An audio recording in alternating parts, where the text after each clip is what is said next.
Are you guys able to see my screen? No, ma'am, not yet. Okay. Okay, one sec.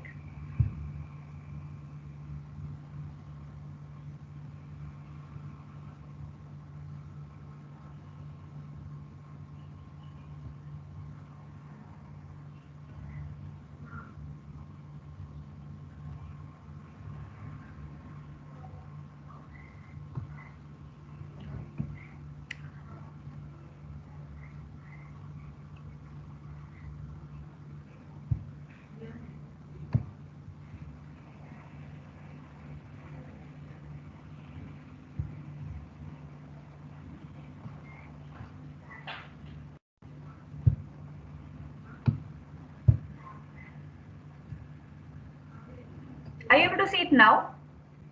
Yes, ma'am, it's visible now. Yes.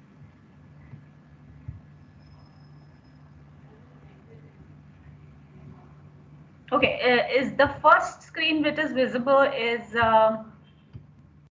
scorecard what and why? No, ma'am, it's student choice topics options provided. Okay. Choose from the provided options. Yeah, that's Okay, thank you so much. I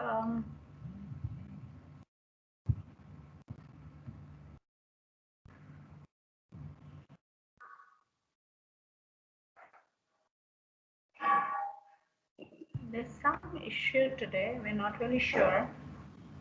Ma'am, you are on 71st slide. Yeah, I On your got it. system. I got it, sir. Yeah. There is some problem. I'm not sure why.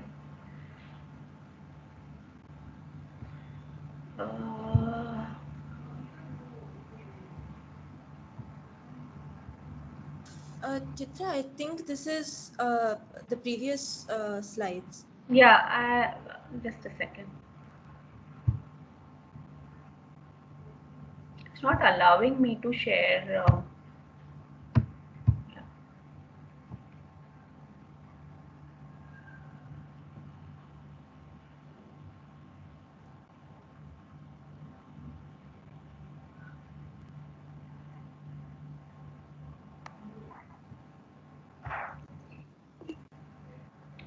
Are you able to share your screen,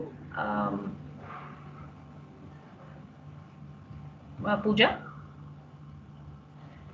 Ma'am, screen is visible. Yeah, let me try sharing now. Let me know if you can see it. Yeah. Yes, I can see it. Yeah. I don't know. There's some issue here. I'm not able to see it here. Yeah. Okay. So let's get started. So in the previous workshop, we had a basic overview of the scorecard. So we are just understanding why do we need a scorecard in the first place. Scorecard is also referred to as a scoring rubric, right? Pooja, we can put it on the presentation mode, not an issue.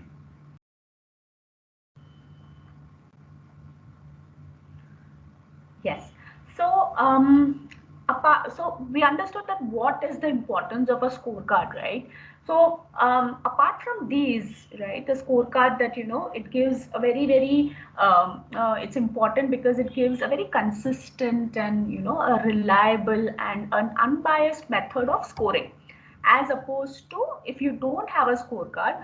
What is a problem with if you don't have a scorecard? It gives rise to a lot of subjectivity in any particular context. And once you have subjectivity, whatever scoring is done, it's not very accurate.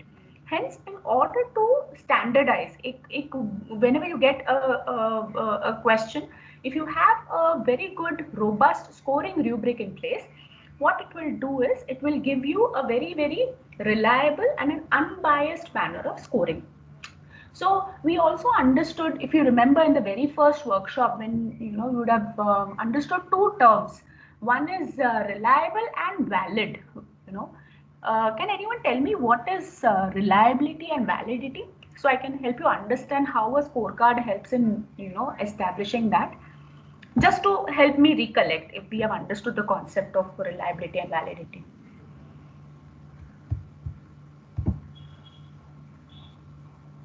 Can anyone quickly help me understand what was reliable and valid? Mukesh ji, Rajshri ma'am. Yaad hai? Does anyone remember? Hello. Yes, Pankaj ji. Reliable means test which is administered today can be administered tomorrow also, and by different people in different on different subjects. That's reliable. And validity Reliable means set test. Okay. Validity means whether the test measures what it intends to measure. Okay. That's validity. Okay. And I think about a question regarding validity has been asked in today's test. Sorry, validity? Validity means a test which intends to measure, which is a test measures, which is it intends to measure. Very good, very good. So how do you think a scorecard, when we are talking of scorecards or scoring rubric, how do you think a scoring rubric, okay, does everyone agree with Pankaj ji? That reliable is something which is best and validity is something what it's supposed to measure. Yes, ma'am. I totally agree with Pankaj sir. Yes. Reliability means that we get consistent results even we Very administer it today or tomorrow. I think good. he's right that way. Yeah, and the validity is the same as he said. The tool measures what it is expected to measure. Very good. Yeah. Very good. Just to recapitulate, I can take a simple example. Now, say for example, my if I want to measure my weight, how is it that I'm going to measure my weight? Definitely, I'll use a weighing scale. Yes. So, what does a weighing scale do? A weighing scale is supposed to measure weight, and it does that, right? Now, I cannot expect a thermometer to measure my weight because a thermometer measures the temperature, right? So, when I'm saying valid, any tool that is testing what it is supposed to test is considered to be valid, right? A weighing scale measures weight, so it's said that okay, a weighing scale is considered to be valid. Now I'm saying, when I said, as ma'am and sir correctly pointed out, does that weighing scale, now today if I am weighing my weight and say in the morning I am weighing say 50 kgs, in the afternoon if I'm saying and I'm weighing say 60 kgs, and by evening if I weight again, I measure and I get my weight as 80 kgs, can I say that my weighing scale is reliable? No, right? So that's where the concept of reliability comes into picture. So when I'm saying reliable, the tool that I have designed should give me consistent results whenever I'm using that, right? Now, how is it that a scorecard can help me understand whether a tool that I've designed is valid or reliable? So if a scorecard, if I've designed a scorecard, right, how can I say that okay, the scorecard that I've designed is reliable, helping me get reliable results? It can be said reliable only if the same score we get from every teacher, or see anybody who is going to give the scores on the basis of that scorecard. If the scores given are same, so we can say that this scorecard is valid. Very good, very good. That's the point. That's the point, Garima ma'am. So I'm saying if Garima ma'am uses that scorecard and if Rajshri ma'am is using the same scorecard, whatever scores that they both are giving, they have got to be reliable. That means they have got to be consistent. And when a scorecard is able to do that, only then we can say that the scorecard is robust and it is well designed. Or in simple terms, I can say it is standardized. Okay. Okay. So now that we've linked reliability with the scorecard, the aspect of reliability, let's move ahead. So just I think these are some of the points that you already know, that a scorecard gives very different possible responses for any free response question, and we tag it to scores. This is something that you already know. Apart from that, what is important is, yes, at times there may be certain questions where you may have one correct answer, But it is also possible that your scorecard, that the question may have alternative correct answers. That means whenever you're designing a scorecard, you should ensure that even those possible alternative answers are also taken into account, right? So for all possible answers, right? Because every student would think in a different way, and it's possible that the different ways in which a student thinks may also be correct, right? So whenever you are designing a scorecard, we have to ensure that the possible correct answers are also a part of that scorecard.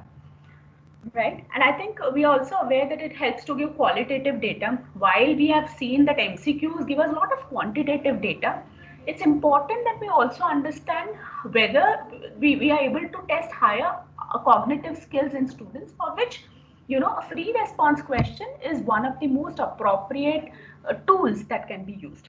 Right. So it also helps to give you a qualitative data to understand the student's level of learning. And last but not the least, yes, multiple choice questions or other objective questions, yes, they are one of the best ways to identify misconceptions. But apart from that, even free response questions, because they detail out the reasoning or the thought process that is followed by a student, right? Because when you're asking a student to, list down what he thinks, there are so many mental processes that go on in the child, and you are giving him a free space to express himself. That's where it will help you unearth the misconceptions that a student has. So it's important that you include certain free response questions also in your assessments, right? And in order to assess these responses, it's all the more important that your scoring rubric is designed to the T. That means it encompasses all the possible, rational that or evaluation metrics has to be really, really strong. Okay? I think, do we have any questions so far? Yes, no? Shall I move forward? Yes, ma'am, please. Okay. Ma'am, I have one question, please, ma'am. Yes, yes. I would like to know, ma'am, more about codes. It is Yes, written, definitely. yeah. Okay. Yes. So I'll give you an example, ma'am. So I think so far what we have done is, say for example, if we have any question, right? I'll also explain you in detail what are these codes. But say for example, I've asked a free response question like, I've given away any free response question where I've asked them to evaluate the quality of a poem that has been given, just as an example. Okay. Now what we normally do is we assign marks. Yes, we say, okay, suppose if you have laid out sentences in a grammatical orientation, you will be given a 2 marks. Or say, for example, if the vocabulary that you have used is, proper, you give them 3 marks.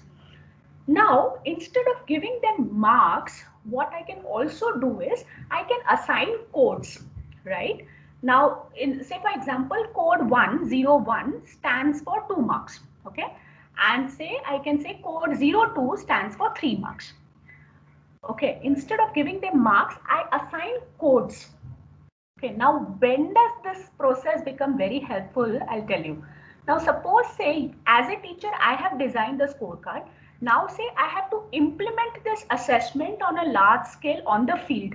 Okay, and you are not the one who is going to check the responses of students.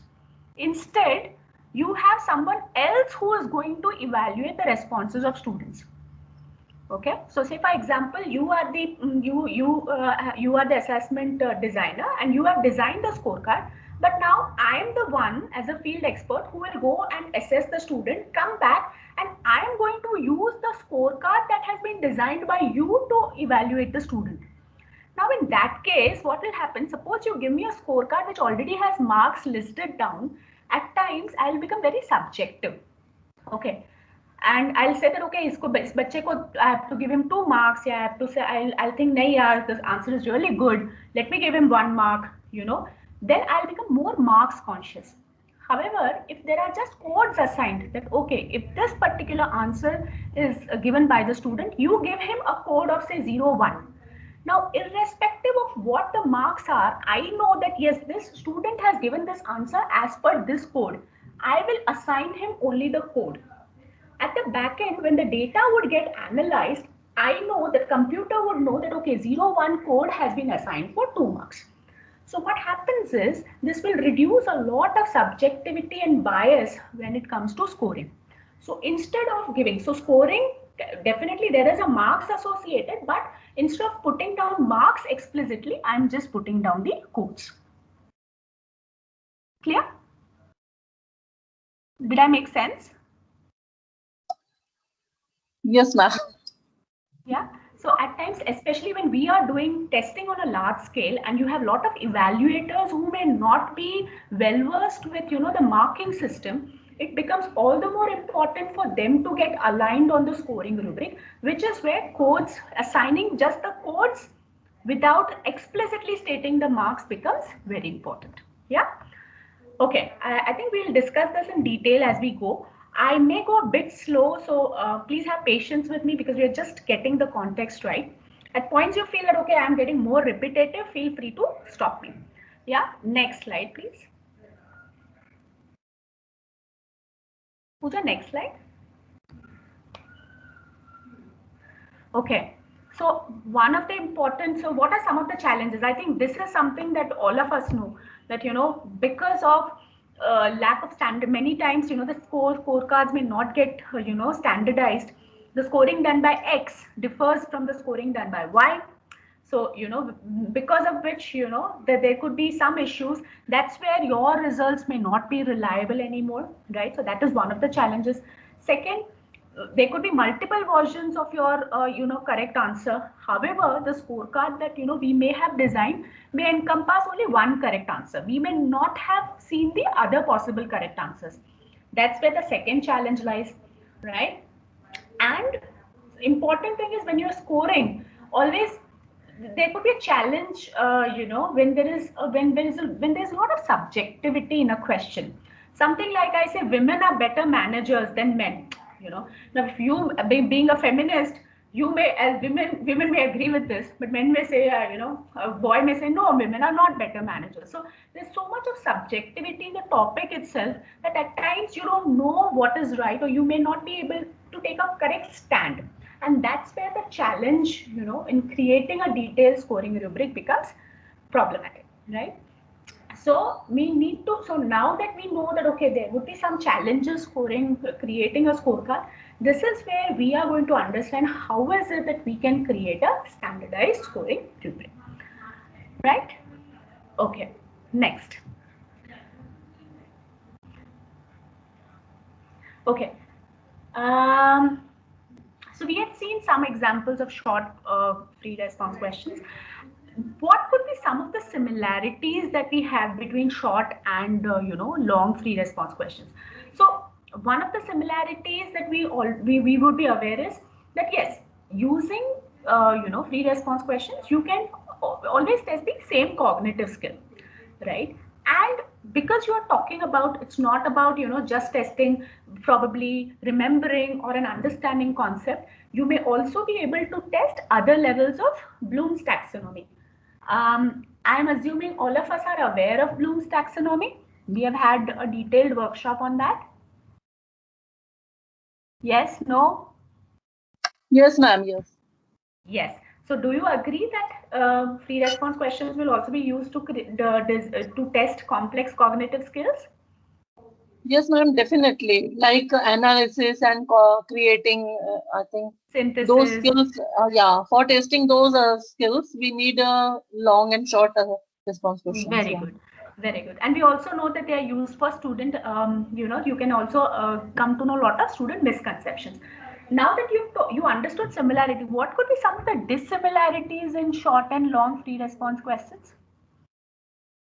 Chalo, similarity we are saying that, okay, they can test cognitive skills, you can, always probe into what students think, or, it will help you understand student misconceptions. What could be some of the differences between a short free response question and a long free response question? Are there any differences? Yes, ma'am. Yes. Yeah. Ma'am, in long answer. Yes, ma'am. In long answer questions, student gets a lot of chance to explain himself or herself well. So good language skill is needed, grammatical grammar perfection is needed. And apart from that, if I think complex cognitive skills on the upper side can be checked only through long answer questions, not through the short answer questions. Very good, ma'am. Yes, well said. Yes. What else? Mukesh sir, Pankaj sir.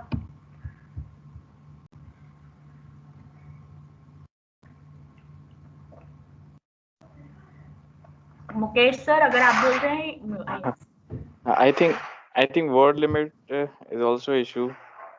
Word Like limit short is also an issue. Uh, So that's the there is difference you are talking about. Yes. So maybe a difference. short answer would have 100 words, but a long answer could have anywhere between 500,000 or even more than that. Okay. जी बिल्कुल. Bilkul. Hello. Okay. Yes, Pankaj. Hello. Thank you so much, Mukesh ji.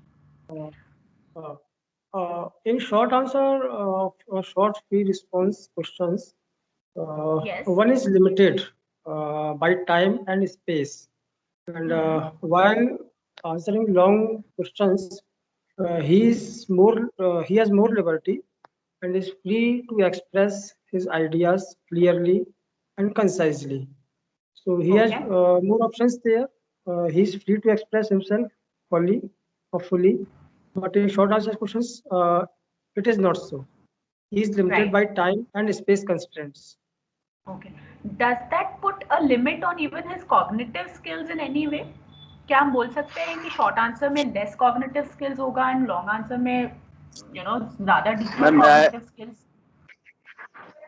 Yes, Mukesh. hello. This is Amit Gupta, ma'am. Yes, sir.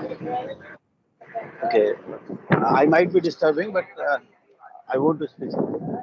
Actually, I have a contrary view. Short response question is more difficult for students because they would test more them. Because the skill that we are testing them, they have to Right. limit them in words, so that it requires more skills than the long response question. Means they have to summarize their skills in a limited way. So it will demand a lot of skill and talent. So it will test more them. So that for me, it's more important to rather than the long response question. One hand, Right. long response question, them the liberty to express themselves. On the other hand, short response question actually ask them to answer these responses or these questions in a limited way by using their skills of grammatical skills or summarizing pattern, these sort of things. I think this is more skillful pattern to ask. Right. Got it, Amit sir. Thank you. Yes. One Do you more agree? difference I would Yes, like to add Mukesh. here. Yes. Thank you, Amit. मुझे लगता है short answer मुझे लगता है short answer type questions जो है ma'am वो they would be more focused on mechanical and understanding domain of the learning Okay. और जो लॉन्ग या मतलब जो लॉन्ग फ्री रिस्पॉन्सेस हैं वो थोड़ा सा क्रिएटिव और एनालिसिस और इवेल्युएशन टाइप पे मतलब बेस्ड रहेंगे. ये डोमेन को अपन इजीली जज कर सकते हैं with the help of long response questions. Okay.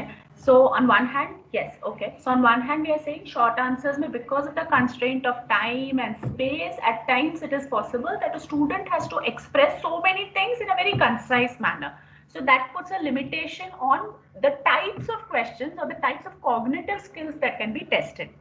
Right? That's one point that is coming out. We are also going to see some examples where probably the question is short, but yet it will end up testing the same cognitive skill. So maybe we may want to correct our thought कि अगर छोटा question है तो possible है कि हम cognitive skills बाकी के cognitive skills ना test कर पाए. That's a kind of a myth. But yes, there's a constraint on the way a child has to express. I will come to that point, later in my workshop. It also depends on the way the question is formed, and also what is expected from a student, from that particular question. So the framing at times is very concise and very easy for a student to understand. At times, it's possible that you can test the same cognitive skill. So we'll come to that point. Also, as some of us really correctly pointed out, that short answers may one challenge, one ye hota hai ki yes, you have to express yourself in 5-6 lines. So then the challenge is that scoring rubric also has to accurately be able to determine in those 6 lines whether that thought process has come out accurately or not.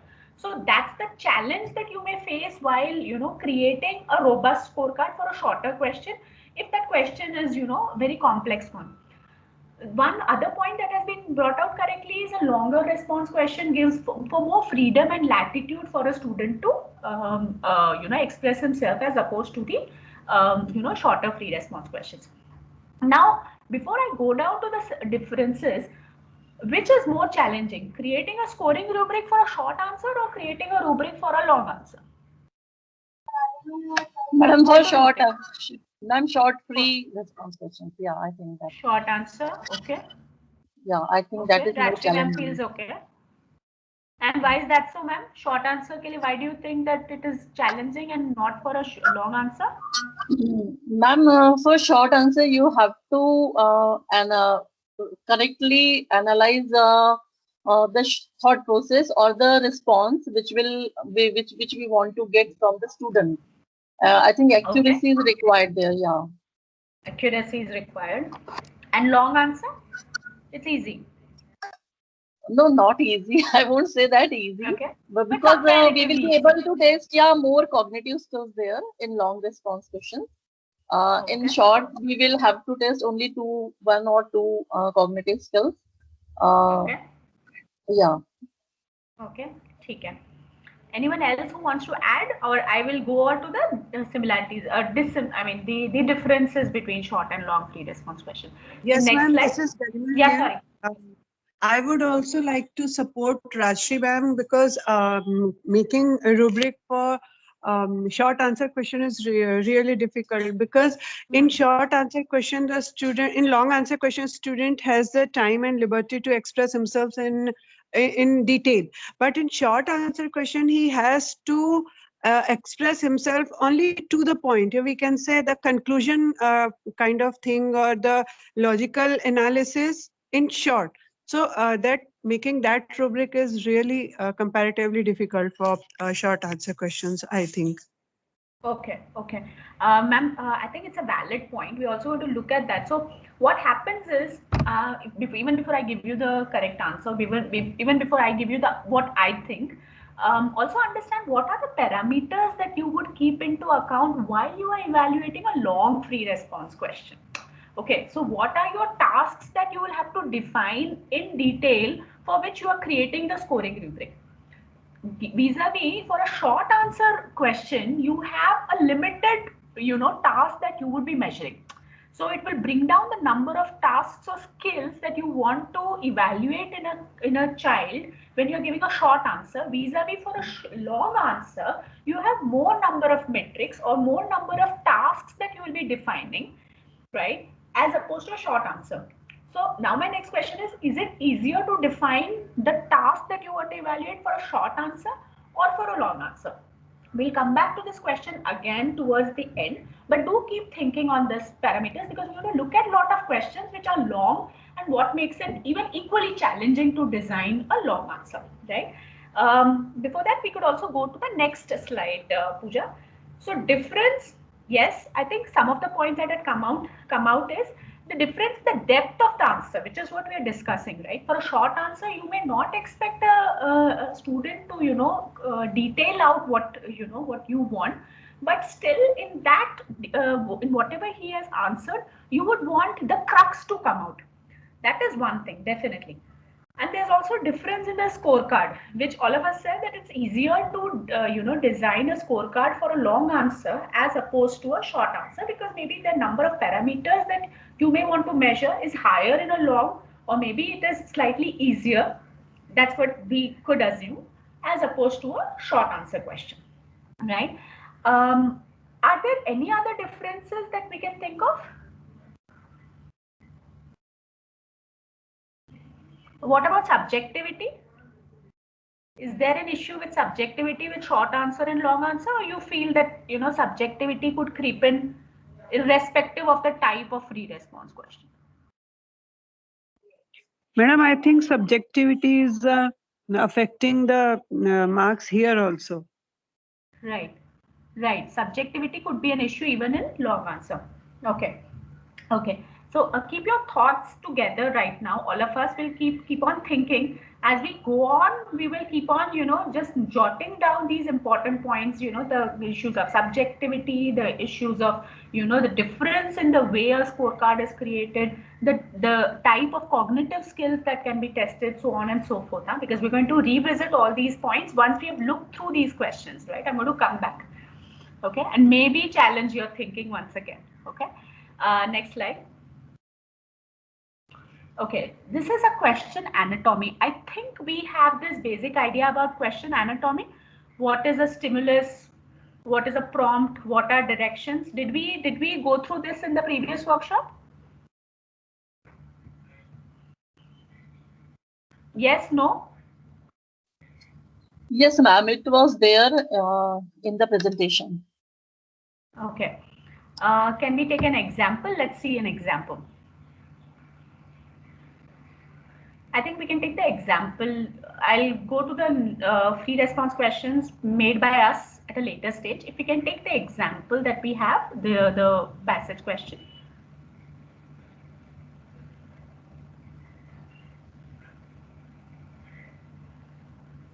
One second, I'll have to pull out that slide. I can just start 1 second.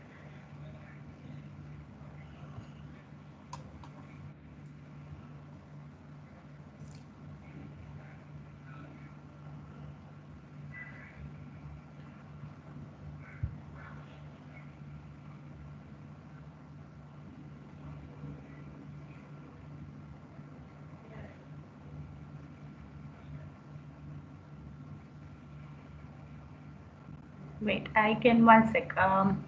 Just a second, Pooja, just a second.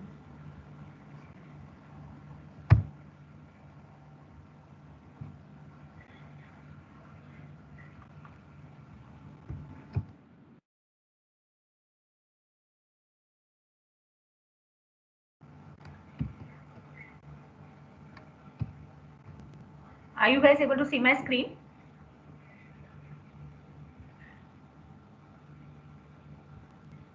Yes, no? Yes, yes, ma'am. So are you able to see the Indian mystic slide that is there? Yes, ma'am. Okay, chalo, great. So what exactly is a stimulus? This is what is a stimulus, right? Can anyone just summarize that word stimulus for me in a line? Just to ensure that all of us just recollect.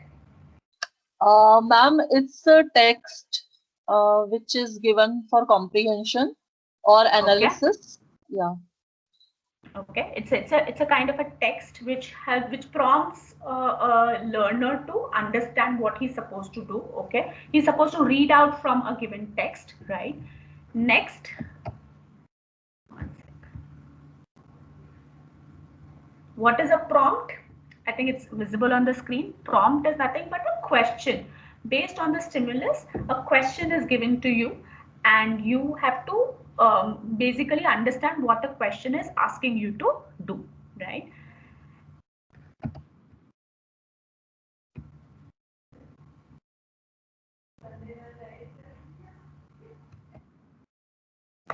Now, I'll go back to this question and maybe can someone just, I'll flash this question for approximately 2 minutes, right? Because all of us are slightly quicker at reading. So I'm going to give you 2 minutes to read out this, or someone who can just read out this passage for me. Can someone volunteer? Yes, ma'am, I would like to. Yes, please. Thank you so much. Indian mystic claims not to eat for 70 years by Benjamin Redford Lyons. An 82-year-old man in India is claiming to have not had anything to eat or drink since 1940. And doctors from the Indian military are allegedly studying him to learn his secret. The man, Prahlad Jaini, is being observed in a Gujarat hospital.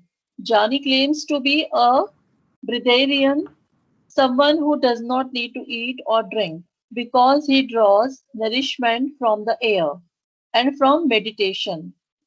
As remarkable as his story is, Jani is not the first nor the only person to claim such a supernatural power. The claim that people can live without food or water is called uh, Inadia, Inadia, and is actually somewhat of a common claim among religious fakirs of India.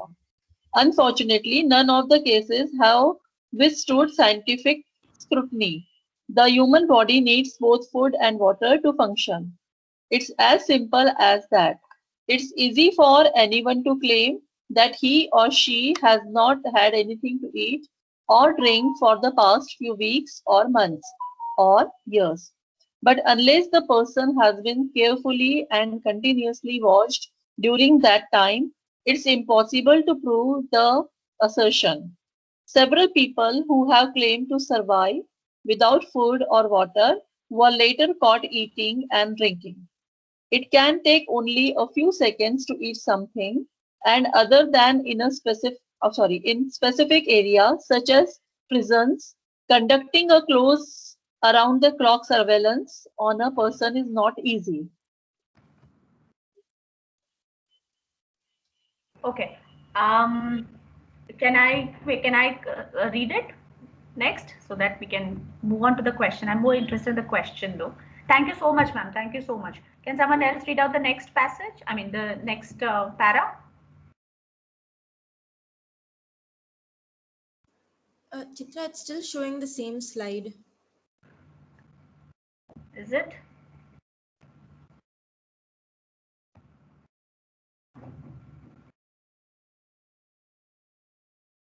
Are you able to see it now? There's some lag here. Are you able to see it now? Not visible, madam. Sorry? Not visible. Not visible? No, it's still the same one. Should I share my screen? Now? I think there's some lag which is happening. I don't know, there's some technical issues with the net. Did it move? No? Yes? Pooja? No, ma'am, still the same slide. So sorry. Pooja, can you start? I'm not sure if there's some network issue. So we want the next para. These are some of the challenges that you'd always face on, that's the reason why I always prefer working out of office somehow down the line. Yeah. Okay. Yes. Can someone else read this small paragraph now? Thank you so much, ma'am, for volunteering. Someone else? Yes, ma'am. This is Hariram Doshi. Yes, Hariramji. Yes. The simplest thing that I can do just to read out the paragraph. This is not the first time that Zani has made this claim. He was examined in 2003 for about a week, during which time he apparently did not eat or exercise, but he did lose weight.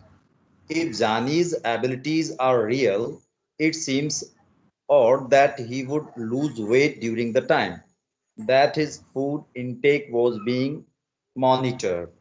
If he truly gets all the sustenance he needs from air and meditation, there is no reason he would lose weight when he doesn't eat. Reports claim that Prahlad Jani has now spent 6 days without food or water under strict observation, and doctors say his body has not yet shown any adverse effects from hunger or dehydration. Assuming the claim is true, and it's not clear just how strict the observation is, Zani's inadia so far remains unproven. If he really doesn't need food or water, he should be under close observation for months or years to prove it. Given that he claims not to have consumed anything since World War II, this shouldn't be a problem. And the Right. question, should I read out the question Yes, also? yes, yes, sir. Yes, sir. Please. What is the author's attitude towards the idea that people can survive without food and water? Support your answer by using relevant points and ideas from the passage. Great. Thank you so much, Hariramji. Thank you so much. Okay. Now my question to all of us, right? What is the testing objective for this question? What do you want to test through this question? We have to go back to what we have learned in the previous workshops. Testing objective, one line just to help us understand what is the testing objective. याद करना है. This question is based on to evaluate the analytical qualities of the learners. Okay, evaluate the analytical qualities of the learners. Okay, what do we understand? Okay, so we are saying testing objective of this question. Okay, what exactly do we mean by testing objective in general? क्या होता है testing objective? Is it important? Is it not important? Yes, no. What time is it? 12 on my watch. 12. I think there's still time for lunch. Huh? All of us have to answer. Yes. Garima ma'am. Mukesh ji. Yes, ma'am.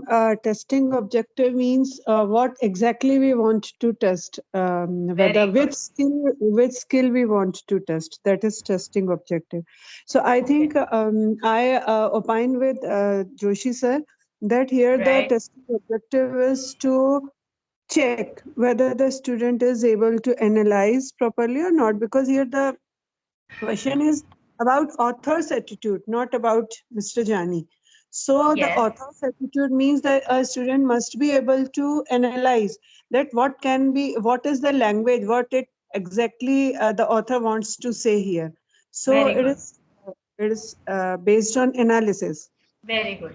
So here the testing objective, just to recollect, testing objective of any question defines the purpose of why. That means why did you ask the question in the first place?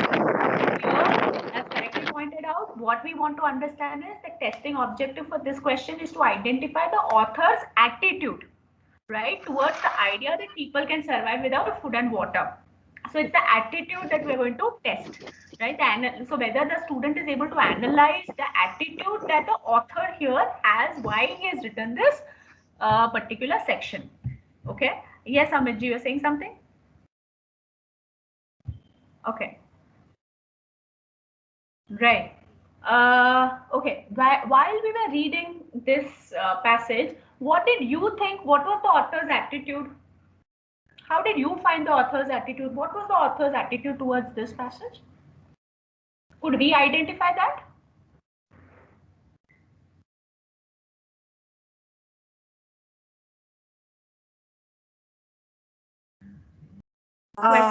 Ma'am, yes. According to me, the author's attitude is actually he is suspicious about the particular quality, because at the end he concludes that the time will prove whether the claim of Mr. Jani is correct or not. So here exactly is not believing, means he doesn't have any blind faith that if Mr. Jani has claimed that he has not eaten for years. So whether this thing is correct or not, the author is not believing completely. So the suspicion, or we can say suspects on this claim. So according to me, author's attitude is a bit, we can say, suspecting on that, and suspecting, okay, suspicious, okay. Wait and watch kind of. Okay. Yes, Pankaj ji. Thank you so much, ma'am. Yes. Yes, Pankaj ji. What do you think?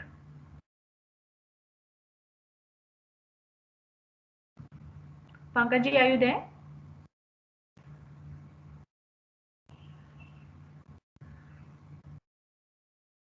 Mukesh ji? Okay, Pankaj ji, yes, Pankaj ji, we got you, yes. Pankaj ji, you were saying something? Yes. I can't hear you. I think you're on mute or something.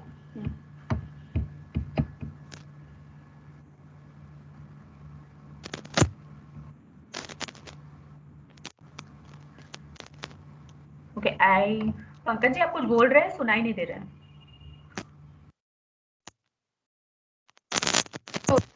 Actually, this is very big question for me. What is the author's attitude towards the idea? Actually, we can just perceive a little bit of, and it's our own perception which we are going to answer after reading the paragraph. Author of poets may have an attitude which is different to ours. Okay.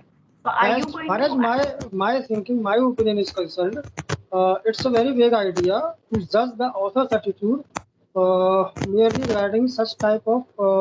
We can say that he's trying to discard superstitions, or he's trying to check the our fact-checking ability.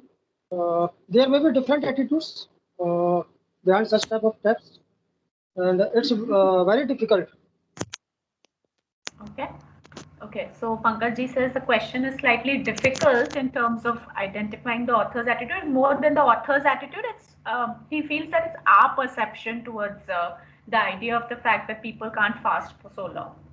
Okay. Does anyone else want to add? Hare Ram ji,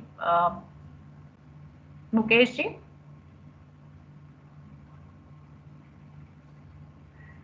Actually, this is Hariram Joshi. Yes, author's attitude throughout the passage. He is not with Jani's claim.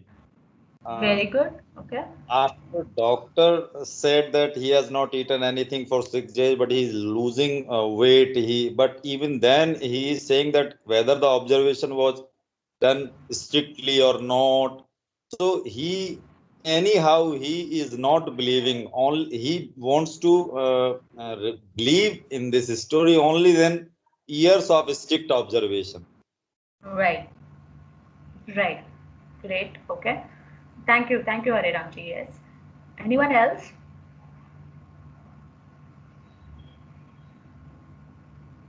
Yes, Rajshri ma'am. Yes, ma'am. I would like to say that the author has provided, he's not supportive of this claim, and he has also given some factual information here I think that supports his claim. He's not sympathetic towards that person, or he's not supporting. And this factual information that he was examined in 2003, this kind of factual information supports he's not supportive of the claim of Mr. Jani. No. Great. Thank you so much. Thank you. Now I'll just add. So here, thank you so much, Rajshri ma'am. Thank you so much, all of us who have answered. So just to say, here what we are trying to do is the testing objective is to identify the author's attitude, right? It's not our perception of how we perceive this topic. As the author's attitude, as correctly pointed out, is slightly skeptical. He is not with the fact that someone could actually live without food or water, and that he completely disagrees on the claims made by Jani. So that has been very correctly pointed out by most of us. Very good. Keep up.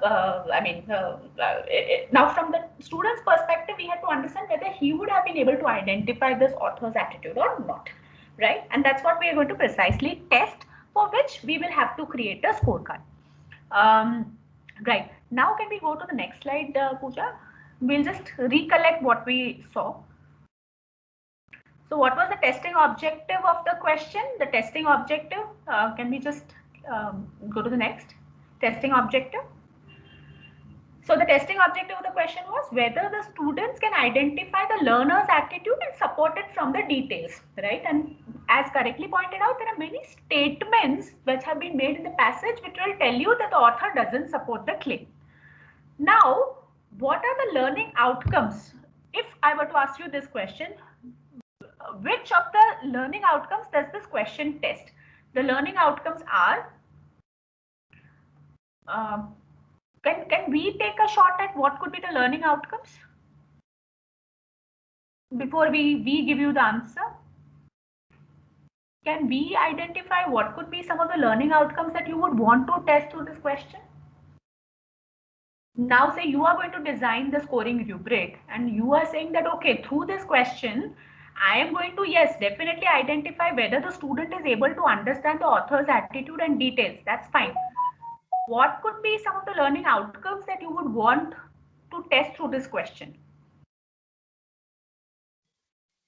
Yes, this is Garima Batra, ma'am. Yes, The learning outcome could be to enhance students' analytical power, whether he can analyze, he can understand or not the author's attitude, and whether he can support his idea with the help of details given in the this, and he can summarize from the passage the details which he wants to produce to support his idea. So whether he can identify properly which lines exactly support his idea, whether he can summarize them and produce them in proper words. That is the learning outcome. Right. So one is whether he's able to analyze, good point. So one point that ma'am mentioned is whether he's able to identify, analyze the author's attitude. Yes, he's using it to support the author's attitude. He uses supporting details to the passage. Next point which ma'am mentioned is whether he is able to write grammatical. Is that what you mentioned, ma'am? Yes, ma'am. Right. So will you also test grammatical skills of a student through this question?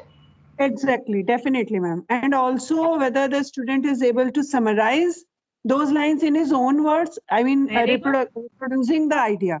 That is also another learning outcome. Very good. So you would want to test whether the student is able to grammatically frame correct sentences. ठीक है, मैंने पढ़ तो लिया, I understood the author's attitude, but now if I'm not able to reproduce what I have understood, then it becomes a slight, it becomes an issue. So yeah, sorry ma'am, you're saying something. Sorry, I just cut you off. Sorry. Yes ma'am, you were saying something. Rajshri ma'am, you're saying something. Sorry, Garima ma'am. Sorry. Yes, ma'am. I was just saying the same thing that you were saying there, that this is another thing, that if you are reading and copying the sentences as it is, or whether you can change them in the proper words which depict the same meaning. So reproducing the idea also needs to use proper and correct words. So vocabulary is also needed here. Grammatically, accuracy is needed here, and also whether the student is able to write in proper words or not. That is not only vocabulary, but style also matters here. So vocabulary, style, and grammar, all the three things are necessary here to reproduce the idea or the detail given in the sentence. Okay, great. Yes, Rajshri ma'am, you were saying. Thank you so much, Garima ma'am. Yes, so yes, ma'am. Yes, ma'am. I would like to add to Garima madam's answer that here one of the learning outcomes could be we want our learner to analyze and present the thoughts in logical sequencing, logical order. I think presentation also matters here, and whether he gives the introduction properly, then comes to the conclusion, whether he is able to produce the write-up in a proper presentation, produce it present in proper manner. Yeah, that's what I mean. Great. Thank you. Anyone else who wants to add? So some of the points that have come up is, yes, we need to test the author's attitude, supporting details, grammatical construction, vocabulary, the logical flow of thoughts, maybe having an introduction, having a conclusion. Okay. Anything else that we are missing out or we want to add? That, okay, this could be a learning outcome that the question will definitely test. Pankaj ji, Hariram ji, Mukesh ji, Amit ji. I'm taking all 4 names together, but whosoever wants to answer, whosoever feels like answering. Any other thoughts that we want to put in? Is it that boring?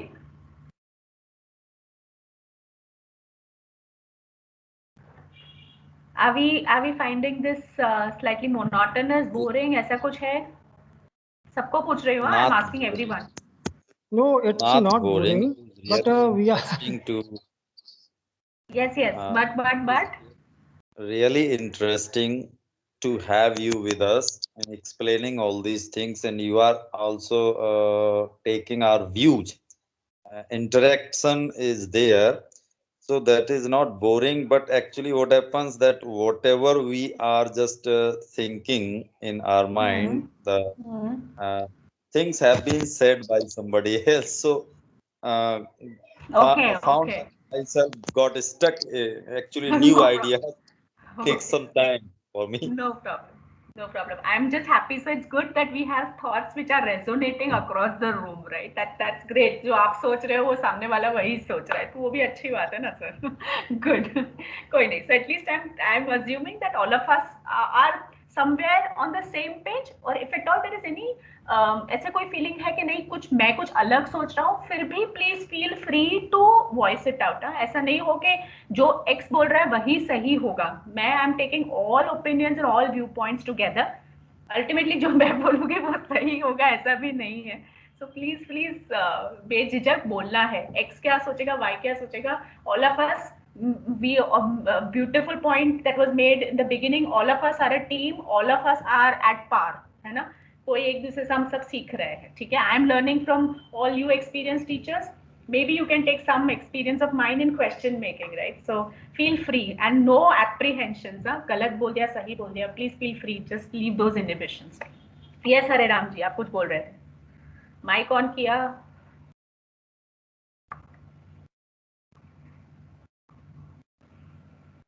Okay. In case we have no points, please feel free to even use the chat. Now let's go. So learning outcomes. Wow. So these were some of the learning outcomes that we are looking at. One, the author's viewpoint. Second, supporting the response with details from the text. Third point, जो discuss किया, very good. Demonstrates the use of appropriate grammatical concepts in writing. And very well said by most of us, demonstrates the use of appropriate vocabulary in their writing. So these would be the 4 critical outcomes that we are going to look at. ठीक है? Clear? Yes, ma'am. Clear. What do you think is the next step that you would do? अब पता चल गया, okay, this is what you're going to measure. Pooja, can we go back? I think actually we have already flashed it. Okay. Before even I wanted the next slide to come. Now, what is the next step? Now that you know what is the next step that you would do? Okay, these are the 4 parameters on which you are going to measure or evaluate the child's response. Did we understand how do we design the scoring rubric in the previous workshop?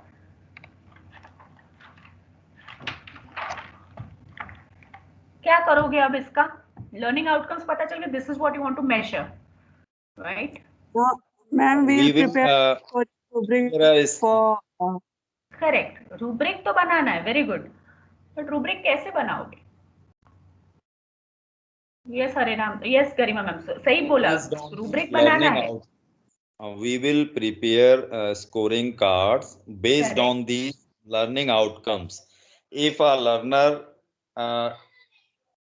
demonstrates all these 4 skills, 4 outcomes, then he will be given, I think, highest grade.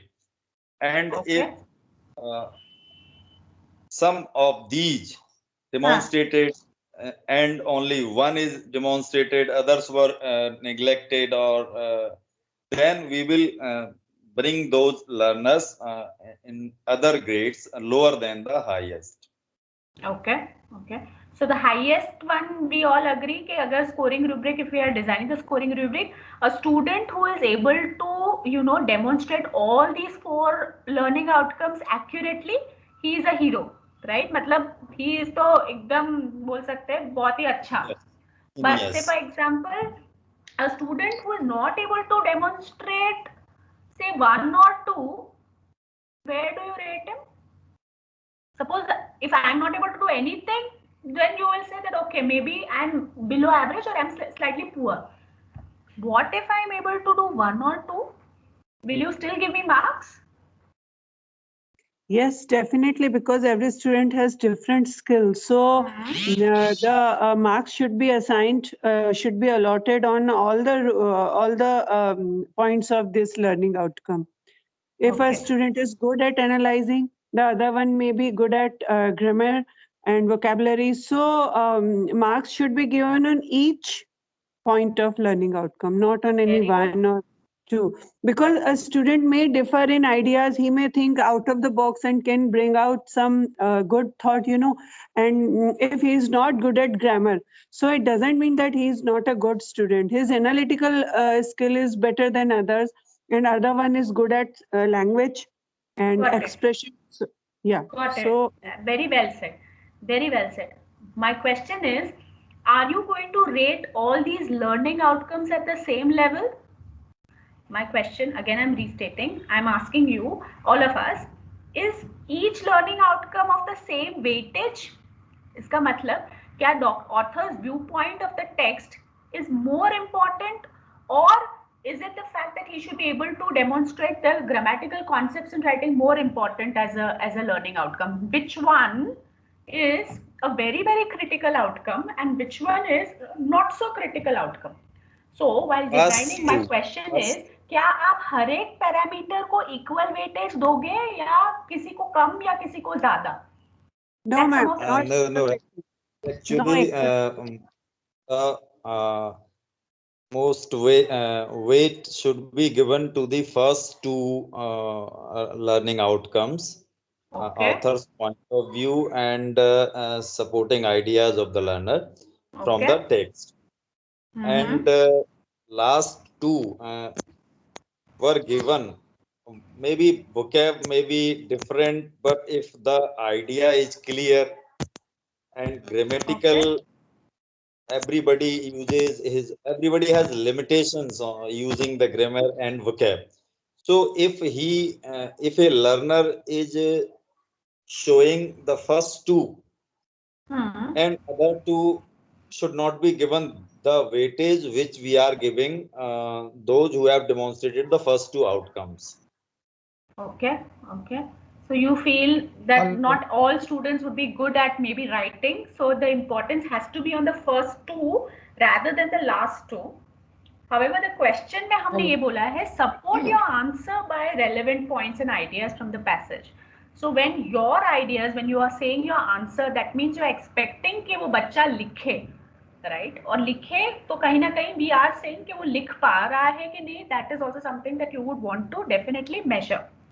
Right, but we are saying that शायद grammatical concepts or vocabulary उतना ज़्यादा as a parameter you don't want to measure, because right now your focus is completely on the viewpoint of the author and whether he is able to identify the relevant text. Okay, that is one school of thought. Okay. Absolutely, madam. Hello, Yes, ma'am. Pankaj ji, आपने mic on किया. Yes, sir. Thank you, Arinam. Actually, here comes the validity of question into play. Validity of the question. Okay. Comes into play. Definitely, the testing objective of this question tests the first two outcomes. Right. But if someone wants to measure all four outcomes in well proportionately, then there may be equal weightage to all the four categories, all the four skills. Okay. Regarding this question, only first two skills, but it depends on the tester's criteria or yardsticks. So, sir, now you are the tester. Now you are the person who is testing. What is your criteria? आपने ये question पूछा है बच्चों को, आप क्या weightage दोगे? What is the weightage you want to give? For my school learners, I would like to. You are talking, okay. One just point to clarify. You are saying you are for all the students of Madhya Pradesh. Now it is मेरे बच्चे मेरे school ने आप सभी मध्य प्रदेश के बच्चों के लिए बात. Not only of Madhya Pradesh, but all of the country. That's the best point. Yes. Yeah, सभी देश के बच्चों के लिए. Yes, yes, yes. So I want to measure all the 4 skills. Why to differentiate? Okay. So you'll Because give equal weightage. grammar and vocabulary is all the more important. Okay. Okay. Uh, So If you'll one give has equal views, weightage. accuracy is definitely important. Okay. Okay. Accuracy of ideas and accuracy of presenting the ideas. How to It's present very them important. in a You're coherent saying and it's very logical manner. important. Okay. Okay. Yes, Hare Thank Ramji. Thank you. Thank you so much. Actually, if grammatically correct sentences and vocabulary is also correct, but the Correct. first two, if a student is unable to identify author's point of view, but he has written accurate sentences, no flaw is there in the sentences. They are grammatically correct and they have been used with good vocab. But Very good. what will happen? But the learner is digressing from the main points which he should write down in the answer. So he should, these last two cannot be given more weightage. More weightage is should be given to the first two. I think so. I Okay. differ here from Very Pankaj good. ji. Ji Pankaj Thank जी, you. एक counter view point आ गया है कि हाँ, बच्चा is able to write grammatically correct and he is able to use good vocabulary, but what if he has written it to support something else? Suppose I'm saying the author is excited about Mr. Jani's stint that he's not able to, he's able to deliver the water. Then should you be scoring him on the, should you be scoring him on only 1, 2 or not? Am I okay? Audio is not clear. Hello. Yeah. So I think a valid yes. point brought out by Hare Ramji ke, if he's able to write well, he's able to use good vocabulary. Then, but he's not able to say identify the author's viewpoint, or he's not able to support that. Then, do you think giving an equal weightage is helpful? It's a valid point. It's a valid point. We'll discuss. Anyone else who wants to add? Definite, Yes, Pankaj. Sorry. definitely. Let me say something. Definitely, it's a valid point which Joshi sir has presented. But I am not giving more weightage to any outcome. I want to give You are equal giving equal weightage. weightage. You are Yes, giving yes. equal weightage. So on a, I have suppose stated this it question earlier. was of 10 marks. Suppose this question was Yes. of 10 marks, you would say 2.5, 2.5, 2.5, 2.5. Ma'am, actually, if one is able to present his views grammatically and vocabulary correctly, then how Correct. can we imagine that he has not comprehended the passage well? Correct. He may have some discrepancies in his analytical thinking or analyzing the facts, but even he may have presented some facts clearly. So we are not I am not going to give him 100% marks, 100% marks. Okay. Okay. Got it. but Yes. we can award them marks as per his writing. Correct. Correct. That's what my question. The next question will be, how is all it I that you're want going to now design? all I want to say is that though the testing objective is to measure whether students can identify the author's attitude and details from the passage, but uh, if he is not able to do so, we cannot say that he is totally unable to understand the author's attitude and giving details. So actually he has somewhat written that may not be to the point, but at least it makes some sense.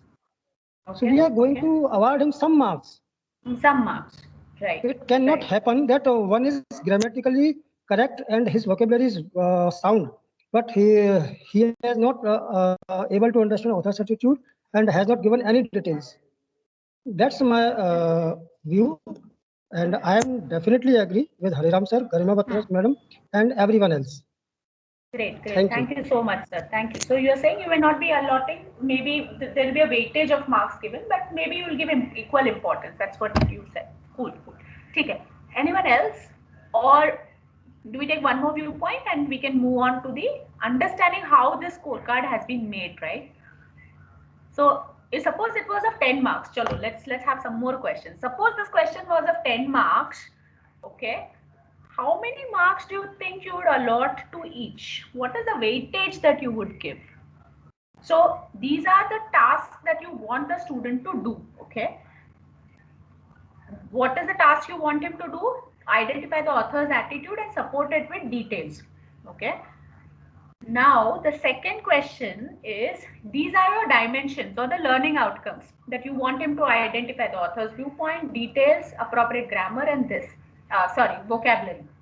Now, what is the weightage that you would give to each of these? Yes, ma'am, this is Garima. Given that it's a 10-mark question. Suppose it were a 10-mark question. Yes, ma'am. Ma'am, I agree with Hariram sir that the most of the weightage should be given on the first 2 points, and that also especially the first one.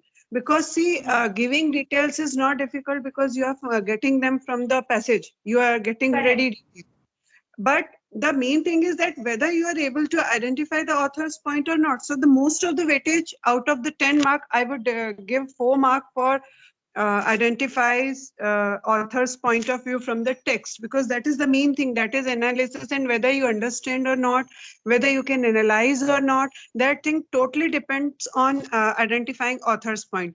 Now when we come to the second point, support these responses from details from the text, that is not difficult for anyone if he understands well, if he is able to analyze properly, then it is not difficult. So I'll give 3 marks for support the response with details from the text. And when it comes to the grammar, I'll give only 1 mark, and demonstrate the use of appropriate vocab is I'll give 2 marks. So in this way, 4, 3, 1 and 2 I'll allot as per my idea. Because when a student comes to the level whether he is able to analyze or not, at that time grammar doesn't means that is sure that the student has learned the grammar well, because that is not his or her level of learning the grammar, because the student starts learning grammar right from the 6th or say 5th, 6th standard. So testing grammar is not our objective, but yes, that is important point, that a student must be sound in grammar if he is in 11th or 12th standard. But the thing is that the using appropriate vocabulary, yes, it should be given 2 mark, because appropriate vocabulary is also needed. And in this way, I'll divide marks that author's point of view identification should be given the maximum weightage. 4. Right. So you brought out an interesting point that students should know grammar, but the ground reality is somewhere different. That probably they must be aware of grammatical concepts and the way a sentence has to be structured, but probably it is not the it's not the we may expect that there are some learning gaps that students would have. That's absolutely right, ma'am. Also, the fact that maybe the core of this question is to test the author's viewpoint and response to details, but maybe we may give a lesser weightage to grammatical aspects and vocabulary. That's what you feel. Okay. Anyone else who wants to add out? Suppose you were to give, Amit ji, you were saying something. Ma'am, excuse me, I would also like to mention one more thing. For testing grammar, we separately have grammar exercises, and while testing all these things, we are not keeping in mind our students, but we should keep in mind that what level we want to bring them. We are not considering what level they are at, but we are considering learning and making this rubric is to make our students up to the bring them up to the upper level. Testing grammar is not our objective. Yes, ma'am. I get that, ma'am. But unless and until the scoring rubric is also shared with the student, where he comes to know how he is going to get evaluated, we may not be able to give that feedback that, okay, you are at this point, at this level, and hence we would want you to up your skill to this particular level. Which is where that's a challenge. So yes, we know that we want our students to go up to a particular level, right? And this is where we always want that learning levels improve. But unless until this feedback is given back to a student, that may be slightly challenging, right? Just to add to your viewpoint, just adding on, keeping that perspective in mind. So that's where designing scoring rubrics, very good scoring rubrics, even for assignments, where you're giving students good assignment ke हाँ, you write down a very descriptive answer for this question and you will be evaluated, but unless and until you are going to tell him that this is how you're going to get evaluated, a student may not know, and you give him marks saying that okay, you are low on grammar, that's where he comes to know, okay, I was evaluated on grammar. This is where probably even for a formative or summative assessment, the student doesn't give their feedback, and that's not a part of our system also where we give this, explicitly give scoring the feedback to the student on free response questions. So that's where the challenge lies. Just a point that I'm trying to bring out. Maybe it will be helpful to you when you're designing, scoring rubrics for assignments also. Just keep that point in mind. Thank you, Mehmet. I think it's a point that you brought out. Thank you so much. Appreciate that. Yes, Amit ji, आप कुछ बोल रहे थे. You were saying something. I'm just saying that as we are just checking students' analytical ability, I would go for second response. Means I would just give more weightage for the second response.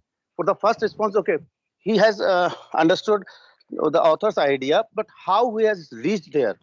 What are the points? What are the ways that he has used to reach that idea? So I would give more weightage to the second response rather than the first response. Okay.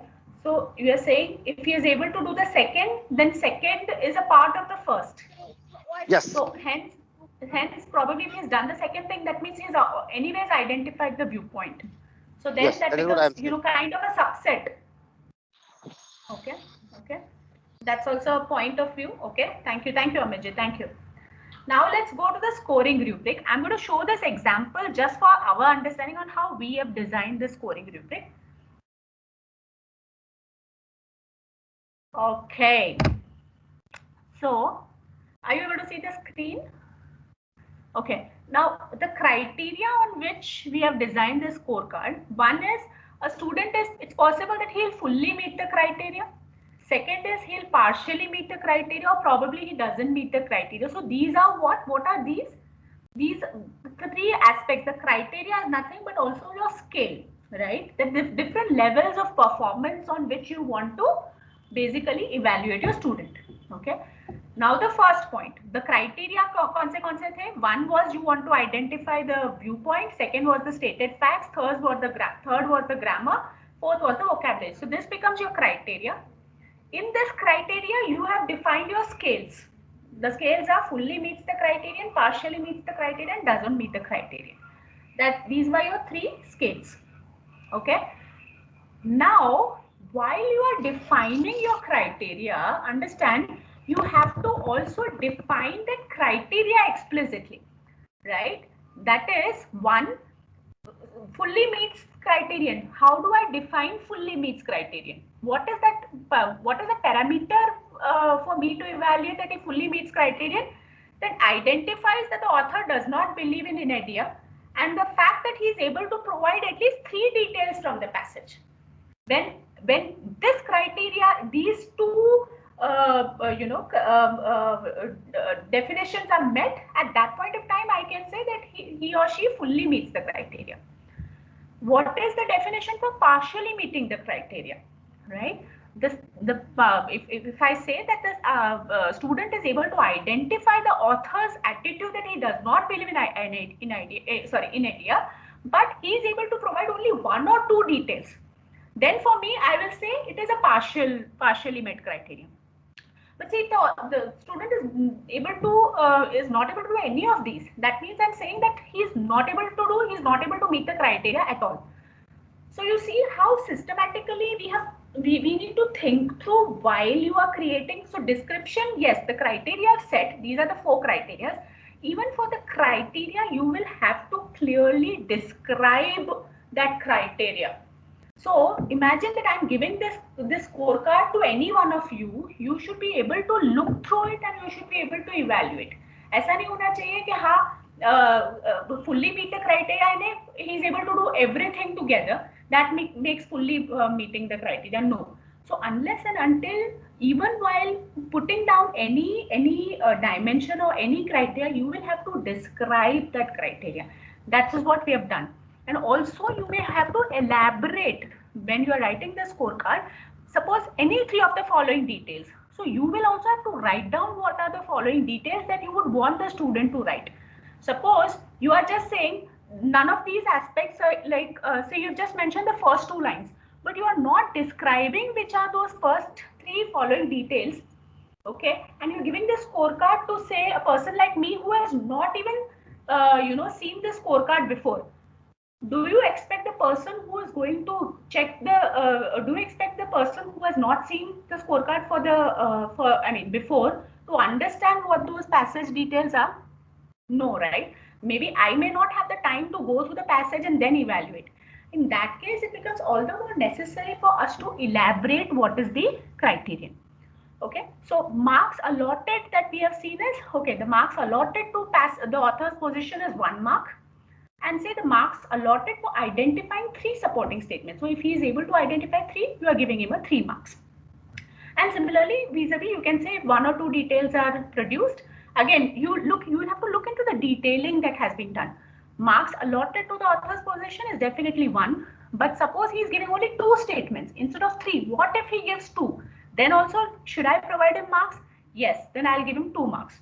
Let's say if I'm allotting only 1 supporting statement, then I should give him a 1 mark. So are you able to see the level of detailing that is getting into preparing a long scorecard? That's where it becomes slightly challenging, right? Can I move on to the next slide? Are we clear on this? Yes, no? Yes, ma'am. Next. Right. Makes logical connection between ideas. I think that is a could also be added. When we are saying logical connections is the criteria, what do you understand by logical connections, right? That means we also have to give examples for a person to understand when he's saying that, okay, fully meets criteria, mein logical connections kya hoga, right? That probably aligns your statements, the valid inferences with the valid statements. He's able to define correctly that, that this idea is interrelated to the ideas that are presented next in the passage. Partially means where he's able to write the ideas, rewrite the ideas simply looking at the text, right? Just rephrase sentences. And probably he's not able to make logical connections, you would allot him a 0.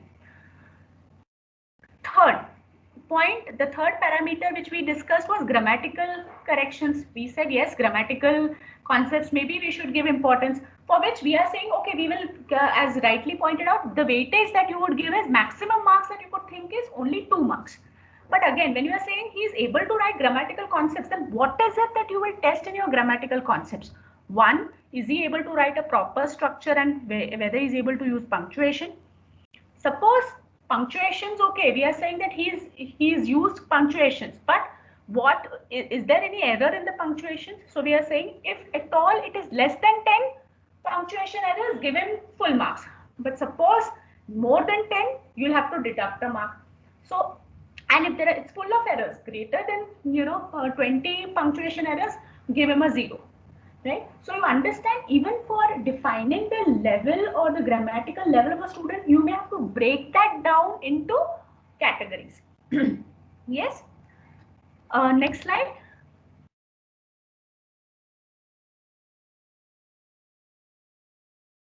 Vocabulary. Vocabulary may be kya? When you are saying, how will you say that a student has used correct vocabulary? What is that definition? So if we are saying that, okay, if a student has been able to use age appropriate vocabulary, he is able to use certain concepts well, he is able to use figures of speech, at least 1 or 2. Again, here it is slightly vague. Uses figure of speech and synonyms of words assertion that can make more interesting. Now, from your perspective, you may find using 1 or 2 words may be interesting for you. But for me, I say, nahi yaar, he should have used 3 or 4 words.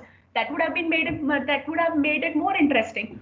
So even while I'm using these words, that okay, vocabulary has to be interesting. How do you define that word interesting? Maybe using grade appropriate vocabulary, 4 to 5 words which are appropriate to his grade. He has used this, then I will say it's interesting, and then I'll give him a 1 or a 2. But suppose if he has used 1 or 2 words which I feel they are not interesting, then I'll give him a 0. And that's how I have to define it very explicitly for anyone to understand. When I'm defining it explicitly, only then it becomes a very standardized, the thought process gets standardized. If you're leaving out any gaps, problem is you will leave a lot of room for interpretation for the person who is going to use that scorecard. Okay, and even when you are, forget about the other person who is going to score, even while you start scoring, when you start evaluating a student, it will end up, maybe you didn't think through the aspect, but you come across an answer which makes you think, I didn't think of this aspect.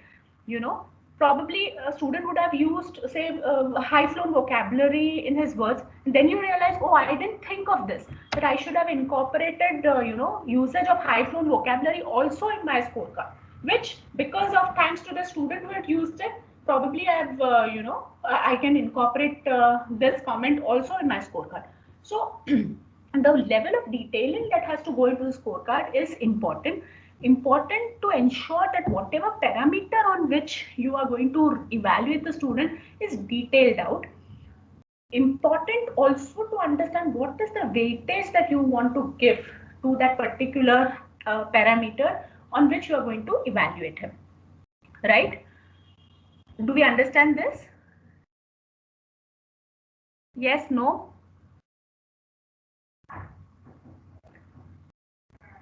Can I move on, or do we want to have some more discussions around this?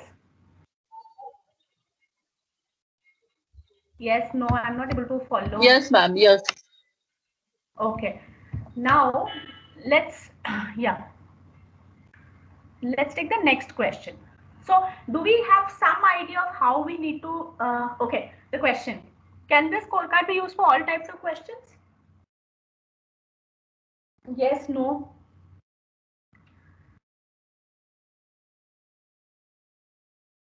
For long Nah. answer questions, this scorecard can be used. Okay, and Yes. why do you think this can be used? Okay, for all types of questions, huh? Because actually this scorecard is assessing vocabulary, grammar, and it is giving more weightage to the understanding and analytical aspect of the learners. So when make a scorecard for long answer type questions, all these things are taken into consideration. So that's why I think this scorecard can be used for all types of questions. Thank you. Okay, thank you. This scorecard may be a kind of a reference point that you can use for similar questions where you are evaluating a passage. I'm not sure if you can use this question for evaluating a question that is based on grammatical skills. Suppose you want to test that, okay, if a student can write, well, then probably the parameters of grammatical construction, syntax, organization of, text, etc., would take a higher priority than the fact that the tone of the passage, etc., etc. So it also depends a lot on what exactly you want to test through the question. Depending upon the testing objective of the question, you may want to see if that scorecard is applicable. However, as I said, that the scorecard can act as a template for similar such questions. Okay. Okay. I'm answering on some of the participants' behalf, but yeah. Can we go on to the next question? Are we clear so far? Is there any question? So this is what I said, that the type of the scorecard that you want to use, the distribution of marks that you want to give for the question will ultimately depend on three things. One, what do you want your question to test? Okay, suppose it tests grammar, your scorecard has to be definitely different than the passage, the essay rubric that you are going to create. Second, what do you want as a learning outcome on which you are going to evaluate your student? That's the second important point to note. And third, which of the learning outcomes out of which you have listed down. So even before you have created a question, a free response question, list down what you exactly want to test. Okay. The moment you list down that, okay, these are the 4 parameters on which you are going to test that student or evaluate the student, rather I would say evaluate rather than test. you are clear that, okay, this is what you want to evaluate on. Out of the 4 or out of the 5, is there any outcome which is of a higher importance or higher priority for you to know that a student has a learning gap? Then that has to give that may be given a higher weightage, and the other ones may be given lesser weightage, right? It would be more helpful, even as I mentioned earlier, that if I am going to get evaluated, it makes sense for me to know on what parameters I'm going to get evaluated.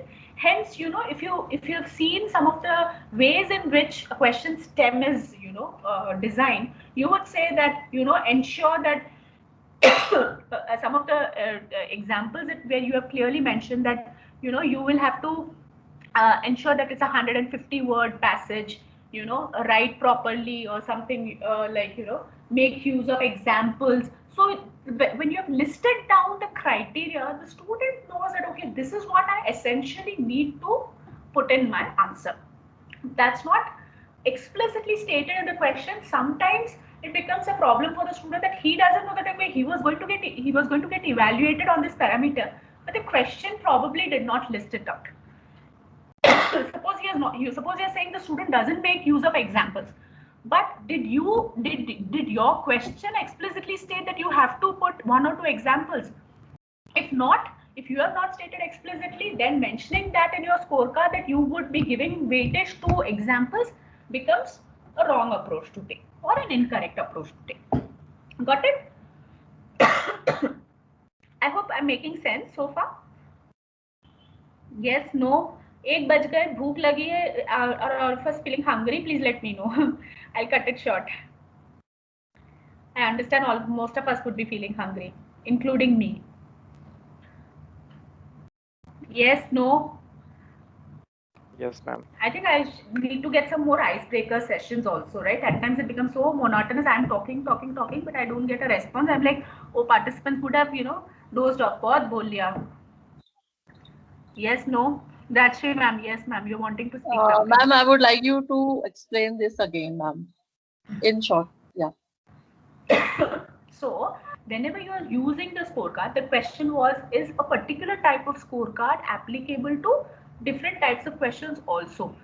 The answer to that question is, well, it always depends on the type of question or what is it that you want to test through that particular question.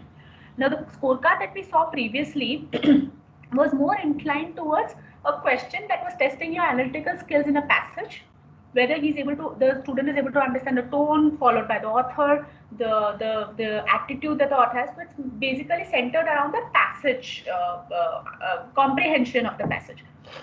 Now, if you were to use the same scorecard for understanding if a student is able to write a persuasive essay, some of the aspects may or may not be applicable. Like, say, for an essay question, you would want a student to have a proper introduction, a logical coherence in what he is writing, have a correct introduction, a body, and conclusion, which may not be the case for writing such an answer, right? In this question, we said it, okay, if he's able to write down the facts properly, it's done. Right, so you understand the type of question, the objective of the question decides whether a particular scorecard is applicable in all aspects or not. Second is, at many a times, your outcomes that you want to measure through the question have to be clearly understood. It is possible that your learning outcomes would also differ in a question like an essay, where probably coherence is an important aspect. Whereas in a reading comprehension, the coherence may or may not be an important parameter that you want to test. So the point is whether your outcomes are same or different. If they are different, the same scorecard is not applicable. Last but not the least, some outcomes, whenever you are saying, looking at the question, there will be some, like we discussed, if the important aspect of a question is to test whether a student is able to give a suitable title, that is what the question wants a student to do, then it's at most important that you're giving a good weightage to that particular component of your question. But suppose your question is not testing whether he's able to write a grammar properly or not, then that component or that parameter may be given lesser weightage.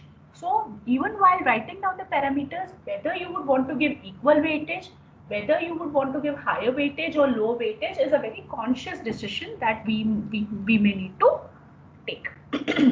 Right? So distribution Yes, type ma'am. of scorecard has to be done accordingly. Okay, next question. Then I'll quickly move to some of the questions that we had made. But before I move on, I just want to ensure that all of us are at the same page, are on the same page while we are designing the scorecard. Hence, I'll take few minutes to go to the next example. Yes, next question.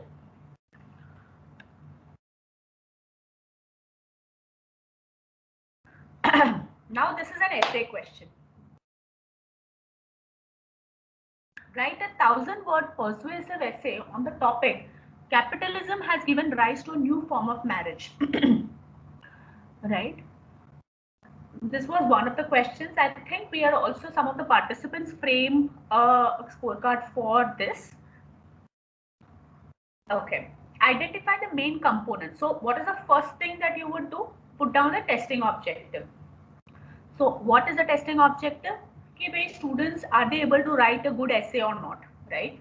A persuasive essay. Persuasive essay is something that you can convince someone of the viewpoint that a person has. An original essay. Okay, now look at the wordings, okay? Write a 1,000-word persuasive essay on the topic. Capitalism has given rise to a new form of marriage. Maximum marks that you have allotted is 10. Now, what are some of the outcomes that you want to measure through this persuasive essay? Is whether a student is able to write down opinion clearly, whether he is able to use facts or examples to support the point of view, has a beginning, middle and end, makes logical connections between ideas. Now, please note, these are some of the learning outcomes. Do you also want to include some other learning outcomes, or do you think this much should be enough for evaluating an essay? Thoughts? क्या इतना चलेगा learning outcomes में? Do you want, we should, because it's an essay, these 4 may or may not be sufficient? Yes, ma'am, this is Garima.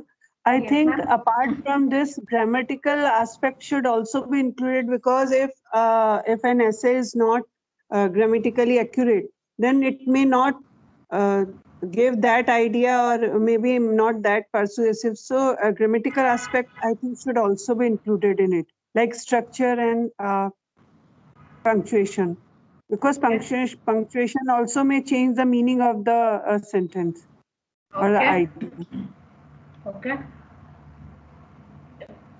So we should add grammatical constructions and punctuations. Okay.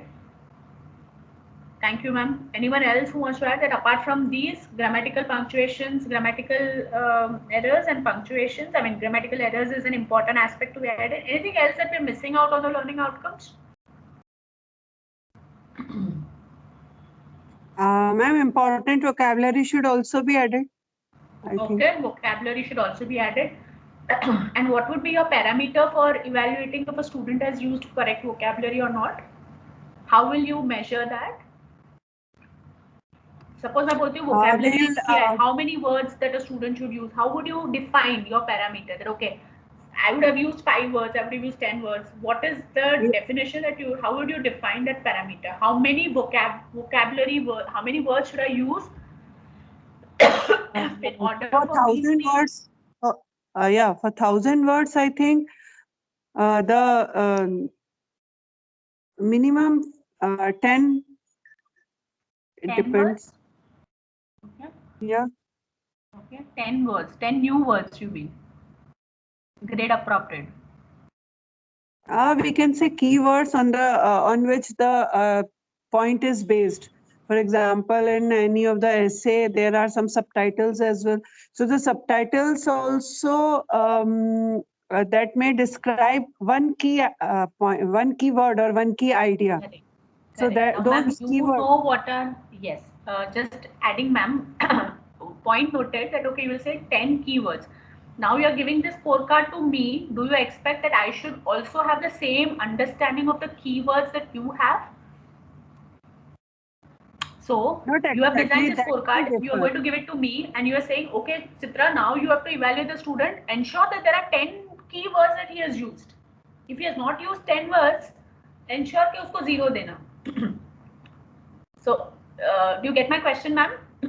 Yeah, I'm getting, ma'am. Actually, Right. what I want to say is that out of those 10 words, if the synonyms of those words or the words giving a bit different idea, but that vocabulary should also be allotted marks, I think. Okay. Okay, we'll come back. Okay, thank you, ma'am. Thank you. Anyone else?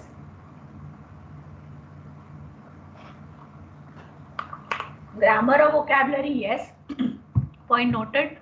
Anything else that you want to add as learning outcomes, or we can move further?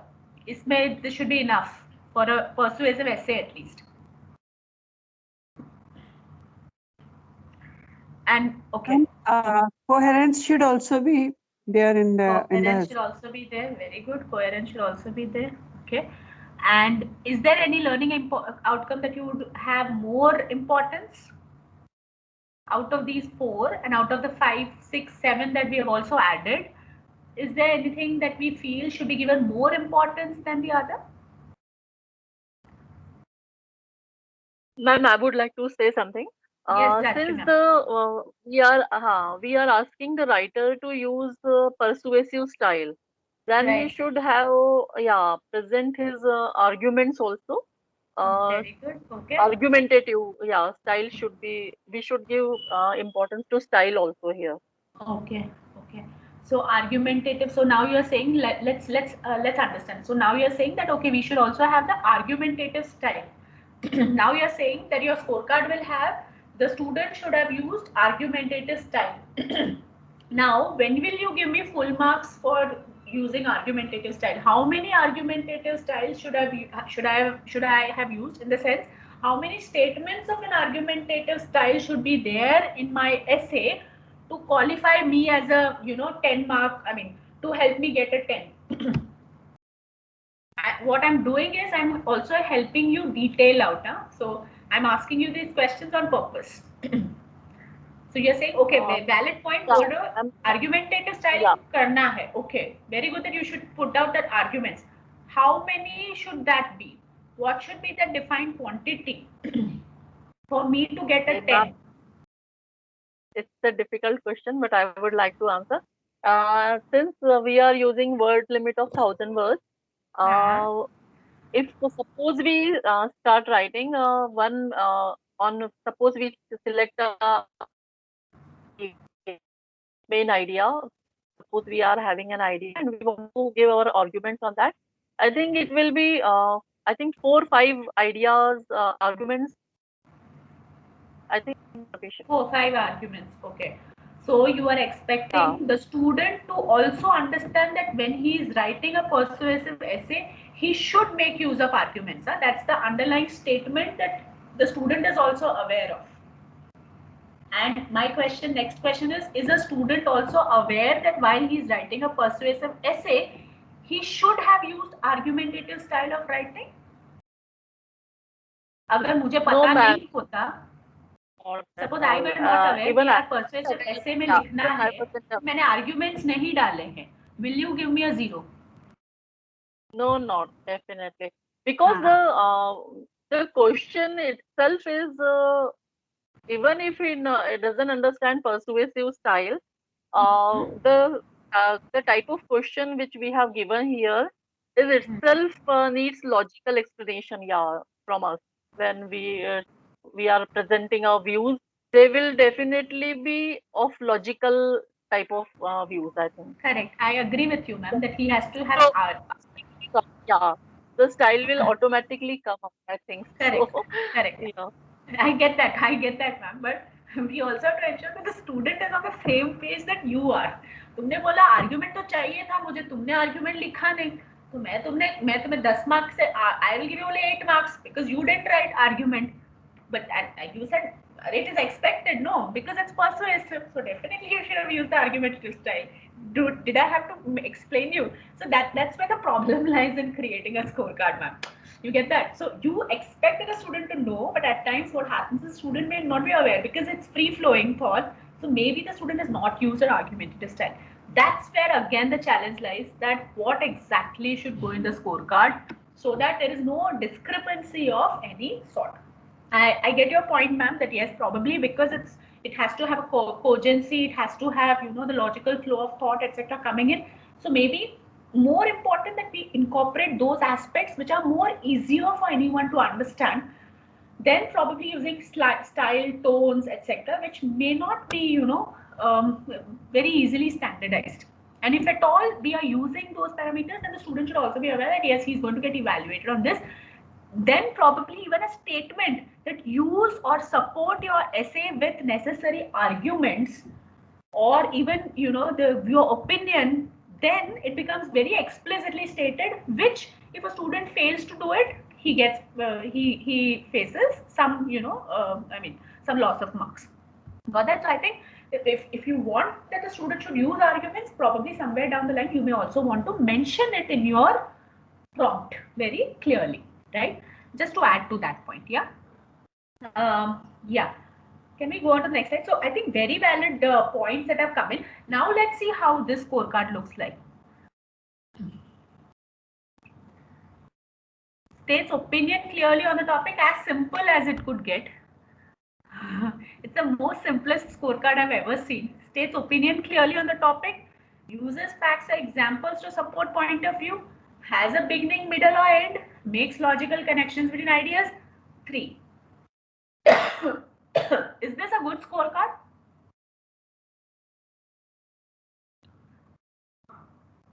Hello, is it a good scorecard? Did you like the scorecard? Will you use the scorecard? Yes, ma'am. Acha, why would you use this scorecard, ma'am? Tell me. Because it's very simple. Yeah. दो तीन झंझट ही नहीं. States opinion clearly on the topic. Acha, my question is, what is that opinion you want a student to write? Yes or no? ऐसा? Use facts or examples to support point of view. How many facts or examples do you want him to say that, okay, suppose if I've used one fact or example, would you still give me a 3? And a person has made use of 3 examples. Will you give him the same marks? सबको बोलना है, हाँ? No, ma'am, if we are allotting marks for using facts or examples to support point of view, so if someone is giving 1 example or if someone is giving 3 example, how we can give same mark to both the people? We'll have to allot 1 mark for, yeah, 1 mark for 1 example or 1 fact. Or if someone uses more than 1, if someone uses 2 but correct, then it should be allotted 2 mark, and if 3, then 3 mark. Those examples, those facts should be mentioned while making rubric. Then only valuer could be able to evaluate that question. Yes, yes. Anyone else who wants to add? Thank you, ma'am. So anyone else? Yes, Mukesh ji, Pankaj ji, Amit ji, Pankaj ji. Hello. That's the major challenge which an evaluator has to face. Which part has to given how much weight?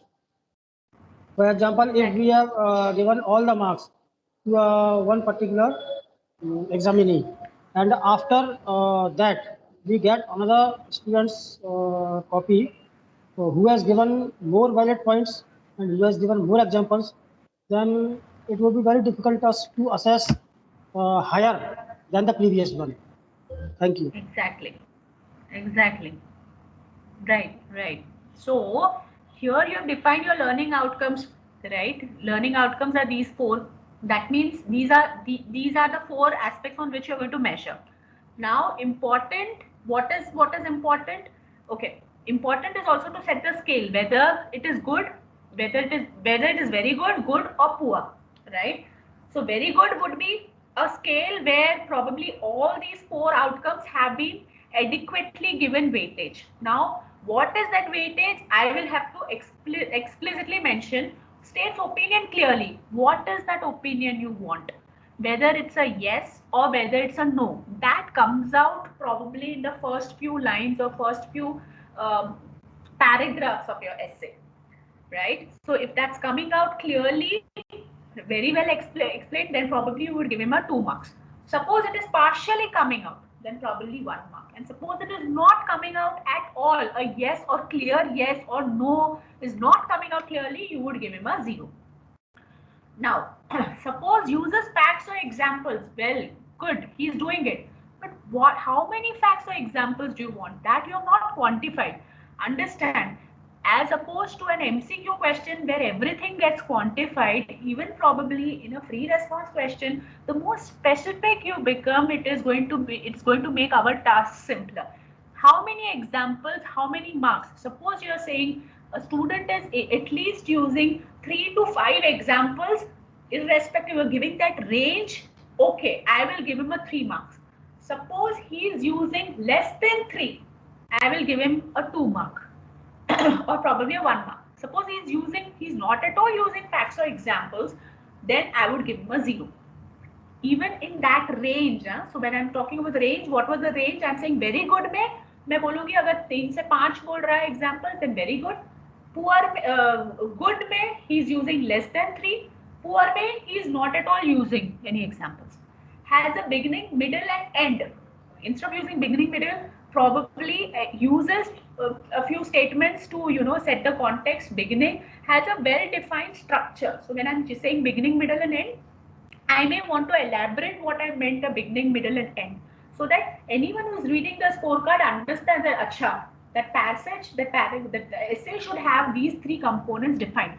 Whether paragraphing is done, that may be an important aspect for you, may not be an important aspect for someone. But if at all you feel that paragraphing has been laid emphasis on while you are teaching essay writing and you want to evaluate a student on that, then maybe you want to add that aspect also.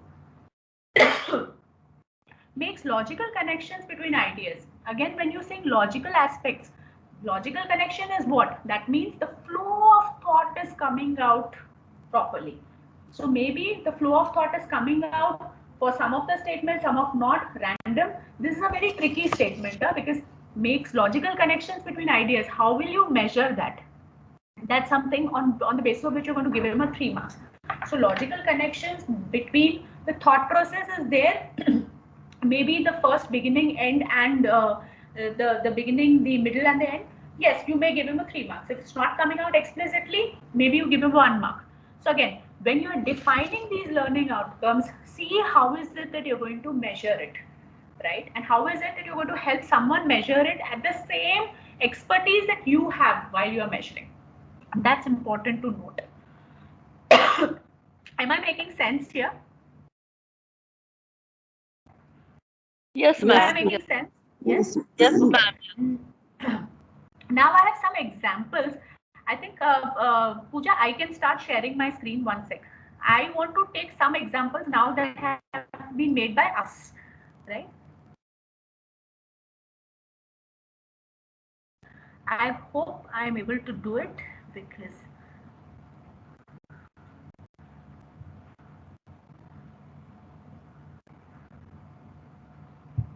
are you able to see my screen? No, ma'am. I have put down some of your examples. Are you able to see now? Ma'am, screen is completely black.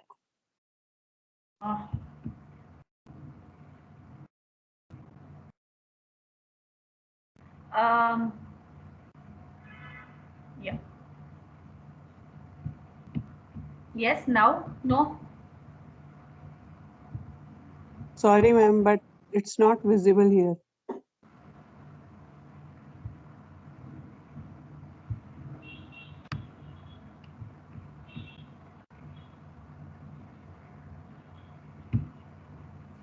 Okay, I think now you should be able to.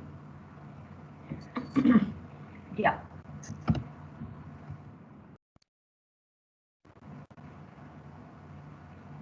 Are you able to see now? Yes. Give me a yes, guys. Yes, ma'am. Yes, that's good. Okay. So I think this was the essay.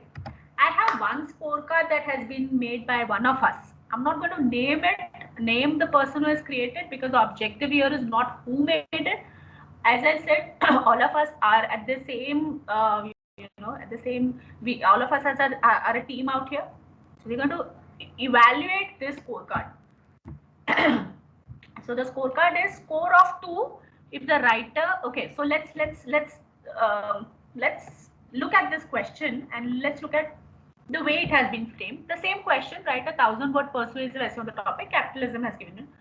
Be sure to include the following points in your essay: background information, maladies of capitalism, new form of marriage, how can we control capitalism, and providing concluding statement. And now you have the scorecard. Now, how do you find this scorecard? Give a minute to this question.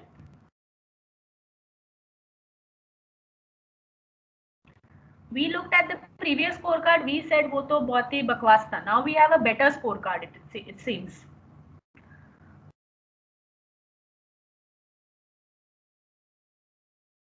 Your comments on the scorecard. Please note we are commenting on the question and not on the question maker. Right? So you have to critically evaluate the scorecard and assume that you are getting this scorecard now. I need some thoughts around this.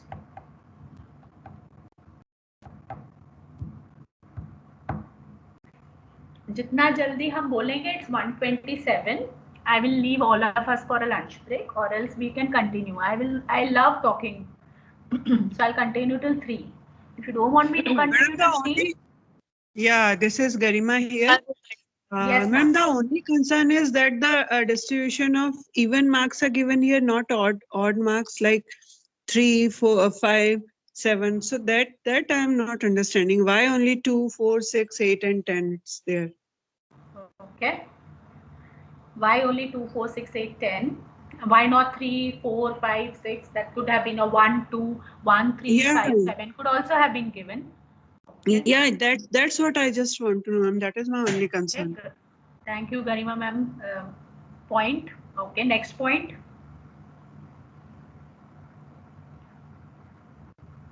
If the writer, okay. Let's be neutral. How did you find the framing of the question? Be sure to include the following points in your essay. Yeah, points are valid, ma'am. Points, Yes. I think I Yes. agree with the points, because Yes. giving introduction, then introduction along with the views on maladies.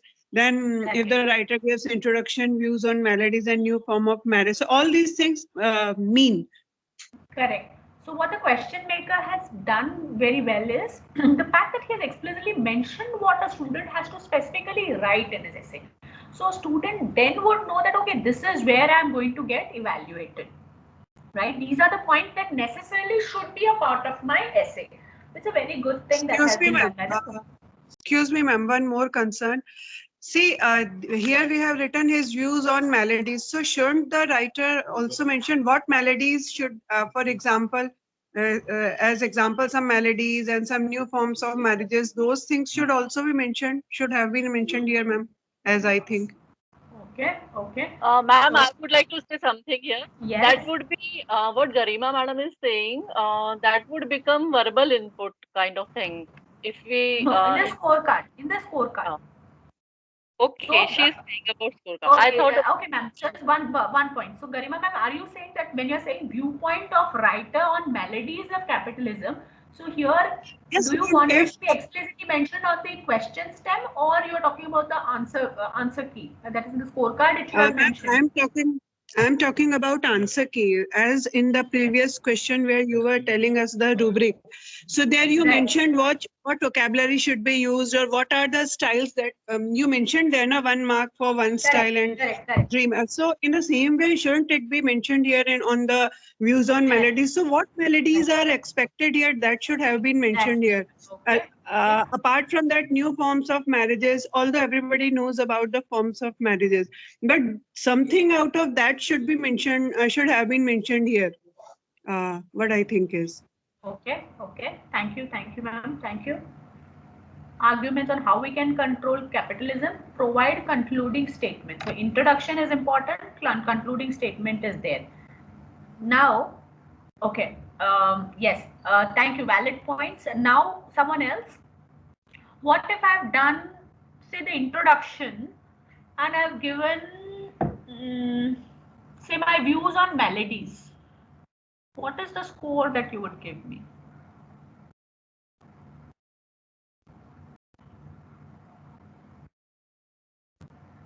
Four marks, because it is mentioned here the writer gives introduction and his views on melodies, and 4 marks should be allotted. Okay. If any of the three, then suppose I've said, okay, so it's okay, views on melodies, new form of marriage. Okay, so it's very yeah. Suppose I've said if all the 5 are done, then I get a score of 10. It's only with the introduction. Introduction is, suppose I've given only introduction, which is of say 100 words. Okay, will you still give me a 2? Yes, ma'am. 2 marks only should be given, because here it is the fact that I've just given 150 words, 1000 words nahi, and now I'm not reading a 1000, but only I've written introduction, you would still give me a 2 marks. Definitely, ma'am, because the rubric mentions that only. Do you want to change the rubric? So I'm still getting a 2 marks only for writing the introduction. I've not written the entire essay. Ma'am, in an essay, I say in an essay, definitely introduction plays a very important role, but still introduction cannot explain each and everything. Like you cannot write the whole essay in an introduction only. So if someone is writing only say 100 words as the name of introduction, so marks cannot be allotted there. That's what I'm coming to. So how will you define now if that word limit was not a constraint?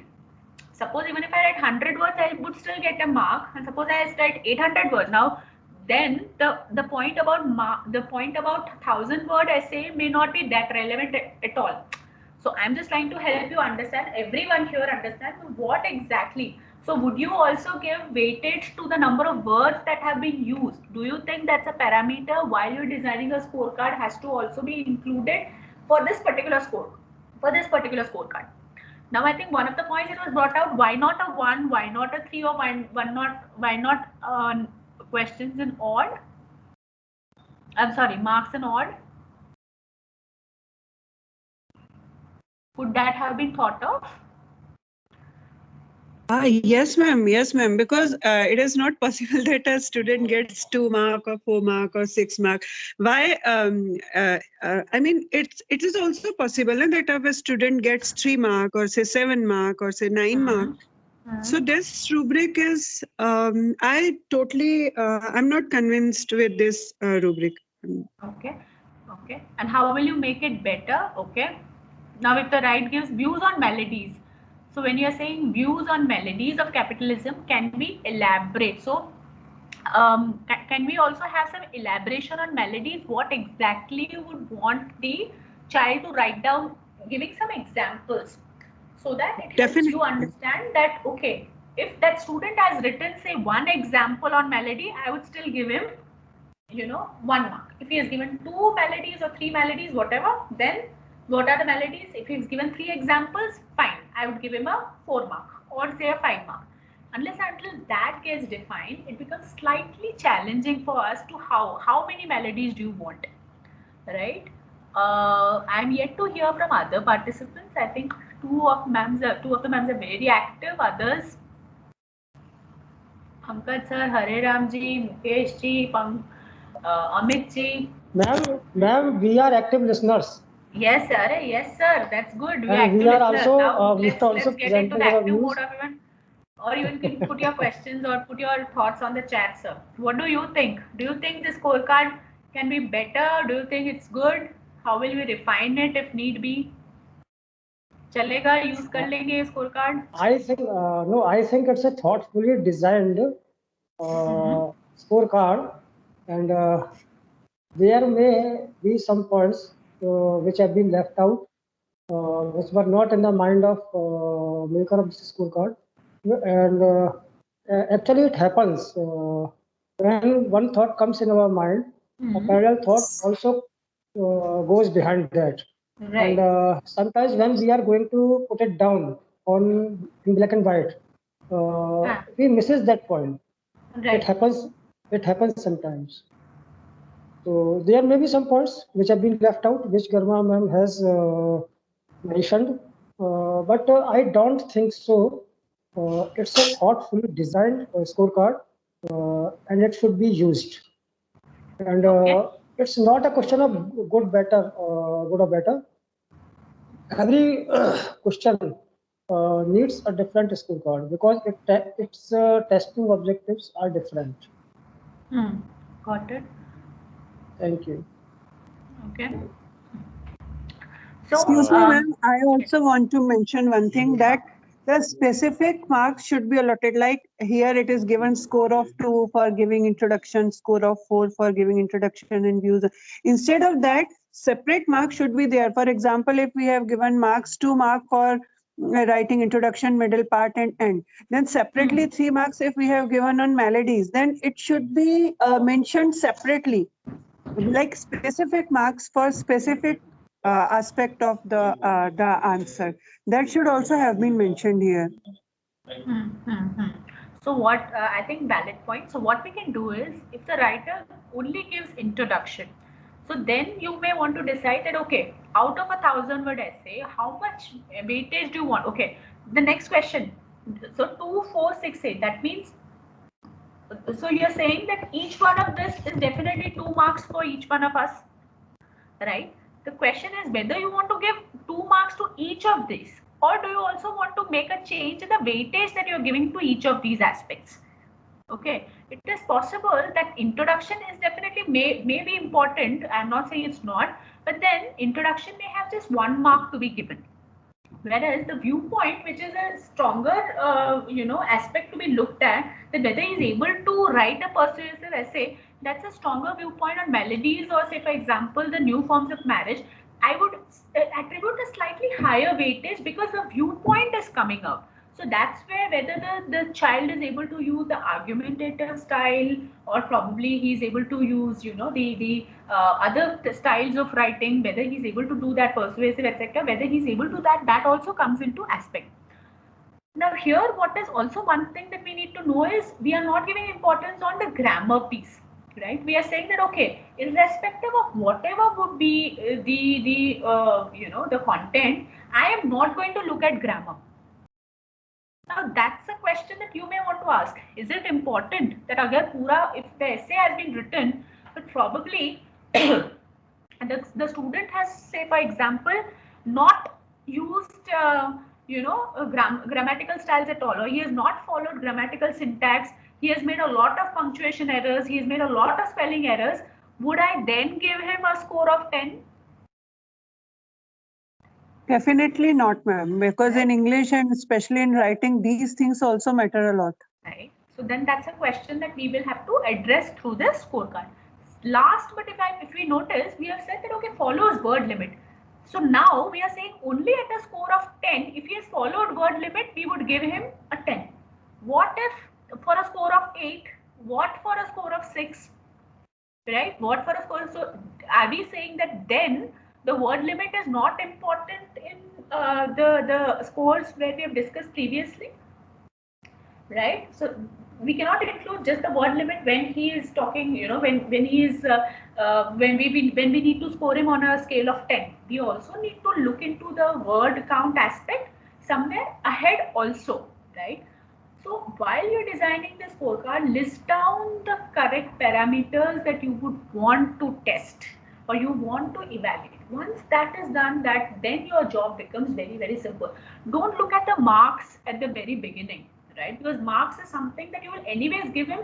That's a secondary aspect. But once you've defined what you want to evaluate, you have detailed out. Only then allot marks. In this case, what I feel is at points, if what either or sometimes the question maker is very correctly described it. Okay, if he has done these three, I will give him a 6. If he has done these 4, I will give him a 6. But what is also important is some of the other aspects that need to be taken into account while writing this scorecard. Examples, or probably the logical consistency, which is also an important aspect, grammatical aspect that you may want to check, also needs to be incorporated in the scorecard. So what we could always do is we can always improve this scorecard, right, and having more detailing in terms of what we want to evaluate, and I think then it can be a much better scorecard as compared to what it is now. I hope all of us are on the same page. Yes, no. Yes, ma'am. Right. We'll take some more. I think this was what we had seen in the beginning.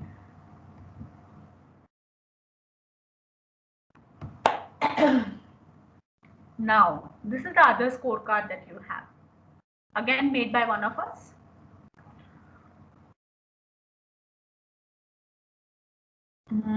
Now, I'm not sure if I got the question for this question.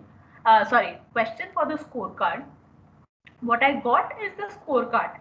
Now, if you were given this scorecard, can someone tell me for what this scorecard has been made? Madam, we are not able to see it. Okay, can I know who made the question? Who made the scorecard? It's still showing the previous slide, Chitra. This one? Now? Is it still showing this previous one? Still the same. Previous one only. I don't know why there is a lag.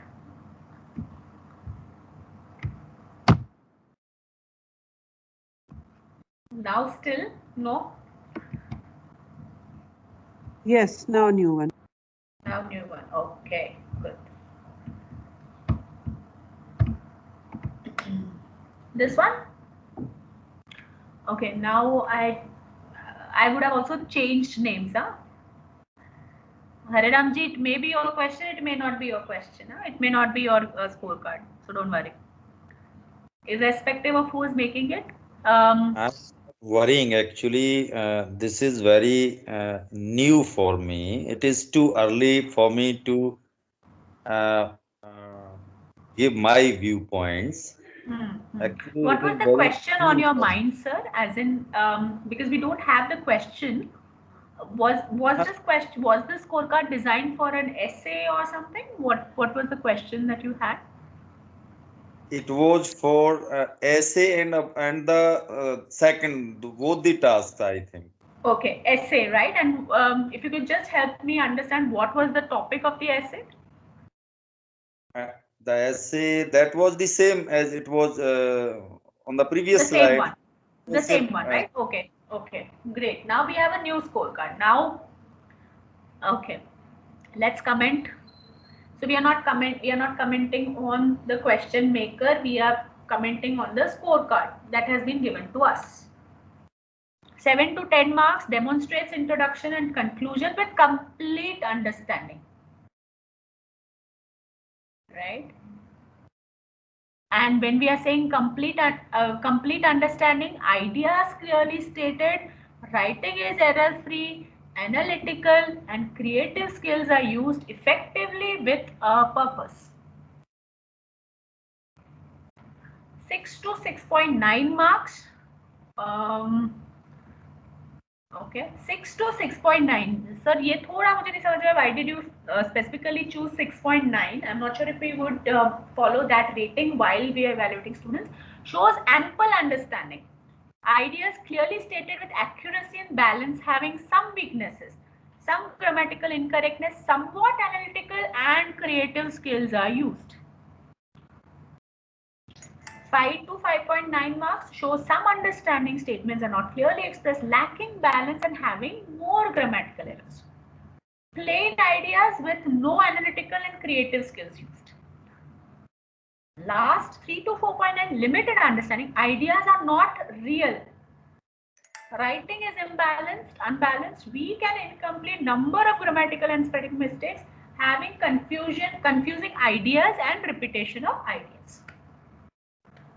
Chalo, sir, comments, Pankaj ji, Hare Ram ji, apart from you, everyone else is going to comment on the scorecard.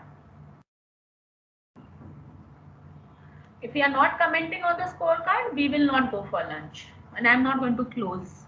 We have still 8 more minutes to be precise. But that doesn't mean we are going to hurry up. Huh? I want you to understand and then leave. Ma'am, a bit difficult. Yes, right. Ma'am, please go. Yes, Rajshri, yes. No, I would sum up my whatever I want to say in very short 2 sentences. I think we are not provided with a prompt here, so it's rather difficult to understand the scorecard here. Although the whatever is required, sir has mentioned it very clearly. What he has to present, how he has to write, everything is there. Logical sequence and coherent thoughts and everything, grammatically correct sentences, everything. But on what should be there, like examples or the thoughts, how many introduction and all that he's given there. So I think the scorecard is but we cannot use this scorecard because without the prompt, I think prompt should have been there. Okay. Okay. Thank you. Yes, Rajshri ma'am. Thank you so much. So you're saying without the prompt, it is making it difficult for one to understand. So I think sir had the same question, which was capitalism pe persuasive essay. That was what his prompt question was. Now that we have given that, okay, prompt is the same essay, do you have any comments on what do you understand by complete understanding? So suppose I'm going to give you this scorecard. How do you measure whether a student has complete understanding or incomplete understanding of a topic? When do you say it is complete? Madam, I would be very subjective in this because it will depend on my understanding what I am perceiving. Yeah. Right. Next question. Writing is error free. So when you're saying writing is completely error free, when do you say error free in what terms? Grammar. Grammar may be how many how many errors are you going to allow? 5, 10, 15 in 1,000 essay. Second, ample understanding. So some words, huh? So I'm just helping all of us think on the same lines. Maybe you can also articulate, but I'm saying ample understanding. How would you define ample understanding? Kitna ample understanding? 5 ideas, 6 ideas? How many ideas do you want? Right? Accuracy and balance having some weaknesses. So, sir, just for you to mention, when you're saying some weaknesses, what are your weaknesses? What are the errors that you're talking about? 1, 2, 3, 4. Some grammatical incorrectness. Again, somewhat analytical and creative skills are used. Again, when you're saying somewhat, sir, how much do you think that somewhat should be for him to get a 6? I would still want to understand why did you select a 6 to 6.9 as your range? We could have probably selected 6 to 7 marks or 6 marks to be precise. I'm not sure why 6.9 or whether you in MP we follow a 6.9 wala 0.9, 0.1. Then the question is, because we why did we deduct the 0.1, right? Then some questions like lacking balance. What do we mean by when you're saying lacking balance? How will you define lacking balance? Plain ideas with no creative and analytical skills. So what do you mean by plain ideas? right? Suppose I were to use this scorecard, for me plain ideas would mean nothing at all. So what do we understand by plain ideas? Again, ideas are not real. How would you know? Okay, ideas are not real. Are you able to follow what I'm saying? Yes, no? Everyone for that matter. Following. Yes, no? So when you're saying Yes. ideas are not real, वो measure करना, it is going to be difficult, right? For him, it may be a real idea. For you and me, it may be not real. So when you are saying, so maybe those subjective statements you may want to avoid using. When you're saying ideas, if there are 3 to 5 ideas, I'll give him a 10. If there are 6 to 7 ideas presented in the essay, give him a 10. If there are less than 2 ideas present, give him a 3. Or say if there are 0 ideas present. Again, when you're saying ideas, that means what? Ideas maybe, is it are you referring to different thoughts that are coming through this, or you are saying different examples that you would want to, be presented in the essay? That would need, some kind of articulation. Creative skills. Now again, creative skills is very subjective, right? For me, something that I have thought of my mind is anything that comes out of my mind is creative. So I may not be able to define when you're saying creativity is what, because any product that comes out of the student's mind is going to be creative. So maybe what we can do with the scorecard is slightly articulating it better in terms of what we would exactly want to measure. That would help us, refine the scorecard. Again, it's good that the attempt has been really good, sir. What we can still do, 1 or 2 marks का तो आपने थोड़ा गुंजाइश रखा ही नहीं है. 1 or 2, so anyone who is going to take this scorecard, he will still score. So that's the best part about the scorecard. Nobody is going to get a 0, right, sir? Yes, yes. Yes, so you are very generous, sir. So I would definitely like to attempt your paper, because I'm not going to get a 0 on your paper. At least whatever I'm going to write, I'm going to get marks, right? So at times I understand, because we love our students so much, and at times it's going to be really difficult evaluating them. However, what is also important while you are creating scorecard is to be absolutely, non judgemental and not, हम इतने भावनाओं से हम ये होते हैं कि हमारे बच्चे हैं, they should not lose out. Ultimately, we are also helping them understand their own learning gaps. So the more accurately our the question is able to test that learning gap with the help of a scorecard, it will be really helpful.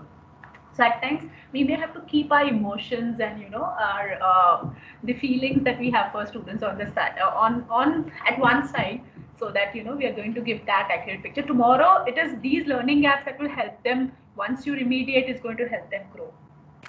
So just a thought.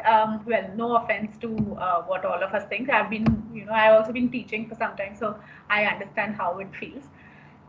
We don't want our students to lose out. Yeah, cool. Okay, well, I think this is what we've anyways taken. And these are you able to see my screen? Yes, no? Not visible. Yeah. Now I got these scorecards, but unfortunately I didn't get any of the questions for these scorecards. I think the first one refers to again the capitalism wala hi, where the examinee covers all the relevant points of the topic, describes pros and cons of the new form of marriage, gives details but unable to establish a correlation between capitalism and marriage, and puts his thoughts incoherently and commits errors of spelling and grammar. Any thoughts around this scorecard? And once you've understood this, we can then we can start closing. There is still the same slide, ma'am. Oh.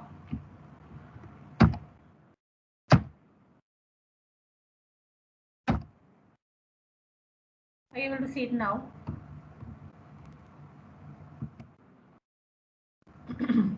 Yes, Now? Yes.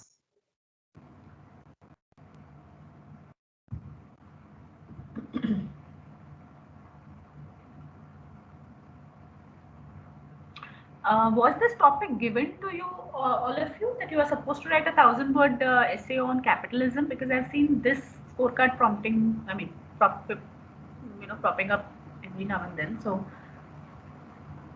any thoughts on this?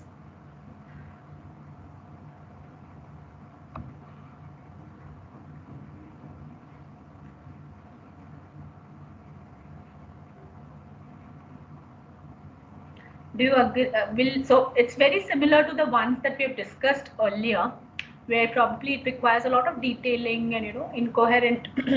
When you're saying thoughts incoherent, you have to define it. Commits errors of spelling and grammar. That means if a student is making any grammatical errors in 4 to 7 range, I will still give him a 4 to 7. So here the grammatical errors for this range don't matter. Same is the case for 7 and 10. So I'm not including grammatical errors or spelling errors. So that may not be right?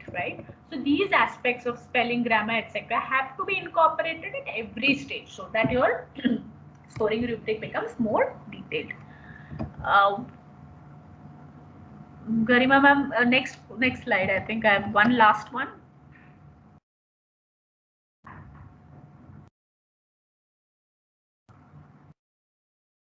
Are you able to see the screen? Ma'am, still the same slide. Yes.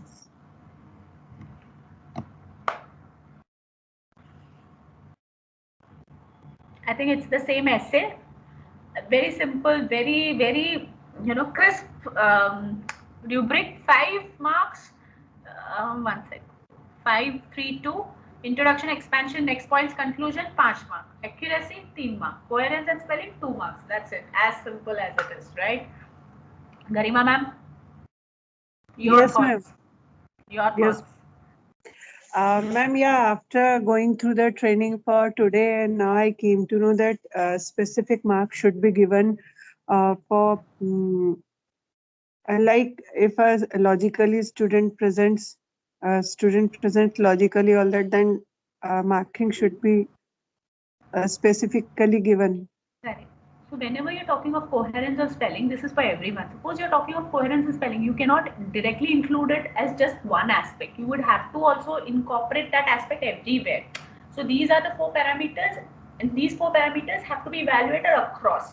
So suppose there is one either or, in that case also, how do I balance my scorecard? That is something that you will have to take into account, right? I think yes. Maybe I have one more last one and then we can close.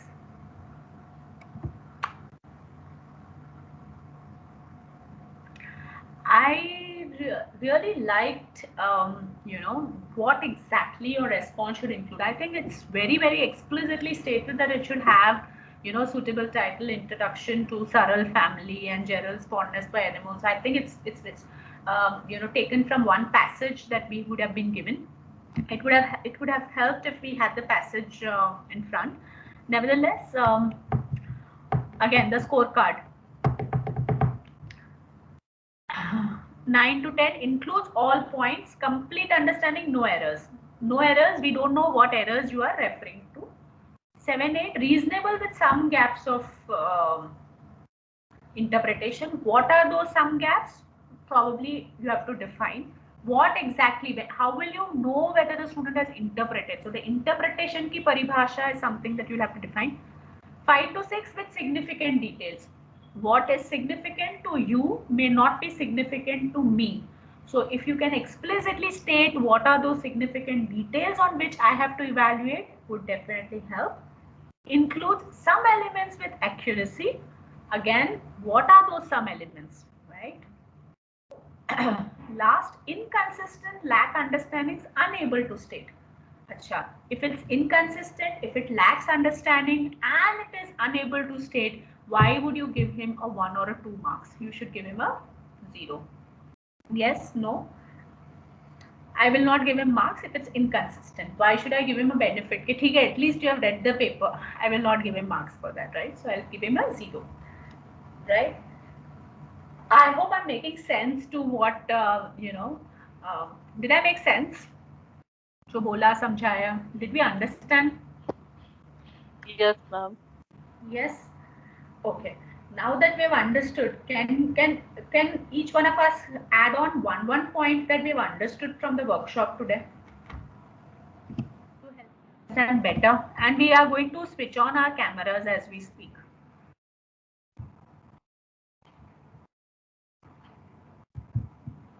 I'll stop sharing.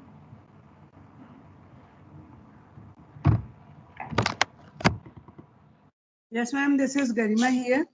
Yes. I would like to mention that, as you said, that it has been mentioned here that with significant details. Those details should be mentioned here on how many marks for one detail or for two detail or for three details or for how many details. That should be clearly that should have been clearly mentioned in this rubric. Okay.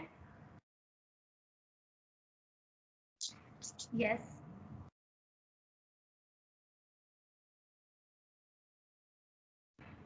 Next. Madam, I would like to say something. Yeah. I think it's a very tough job. Designing a scorecard, not easy, and we should keep various things in our mind, like what are the parameters, what is our testing objective, and what are the learning outcomes here, and which learning outcome should be given more weightage, which you showed us in earlier slide. And I think the first question was mine, which we discussed all, and now I That's think okay. So as I for said, yeah, as the I said, script was very I poorly used to made. make. I'll tell you, I was never a good question maker, right? I have learned from teachers, right? So it's irrespective of how who made the question, ma'am. That's not important. All of us are at this point at the same, at the same page. All of us are learning. That's it. So we are not commenting on you. We are just commenting on the question, right? So no offense, anyone, please. In case unintentionally, also, I mean, if you felt bad for any of those comments, please don't take it, to your heart. No, ma'am. Yeah. Right. Just keep it as neutral as possible. Bhul jana hai, No, theek ma'am, hai? we are taking it in a very positive way, and we are learning how to refine our scorecard and our learning outcomes. And I think we should very clearly define whenever we are designing it. Everything should be very clearly defined in our mind. Then only we will be able to put it down on the paper. Actually, what happens, we learn, and and it's difficult to put things on paper when you are writing. It will become something else. Yeah. Thank you, ma'am. So much. So much. Thank you so much.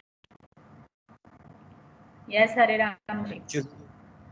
Actually, really, the whole workshop today was very fruitful for me.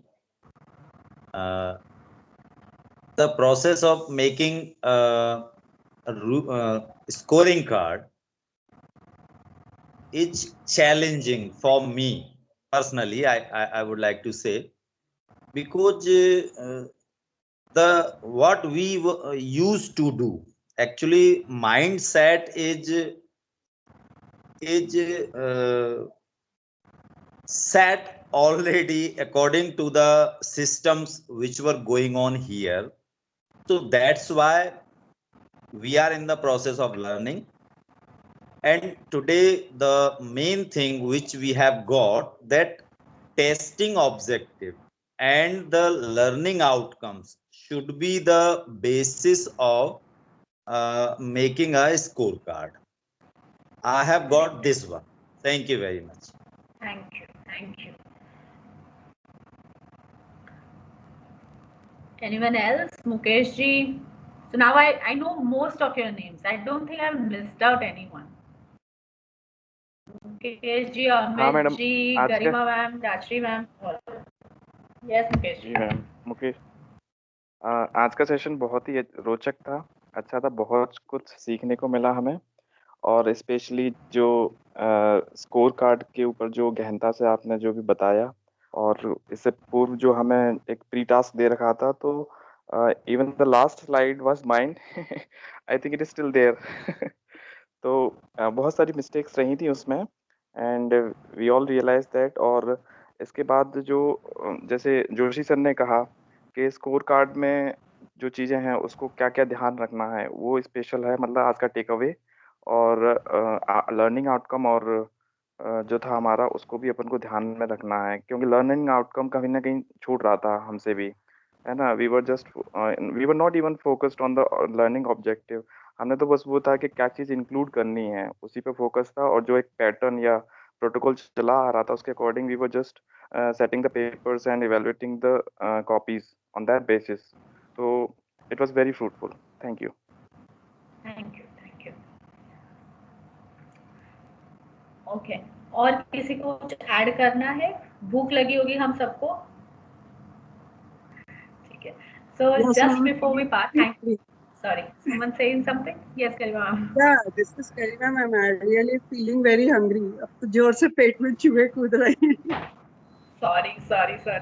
So before we part, just a small homework. Maybe make just one example again of the revised question that we have seen. Right now, your complete scorecard that you would be making. Right, take your time. In no hurry, हड़बड़ी में नहीं बनाना है. थोड़ा आराम से thought process डाल के a better scorecard than what we designed. Just before this workshop. Yeah. Okay. So on that note, we will leave. Happy Friday. Yeah, we meet tomorrow. Thank you so much. Thank you, ma'am. Thank you, ma'am. Thank you, ma'am. Thank you, ma'am. Have a good day. Thank you so much. Have a nice day. Thank you.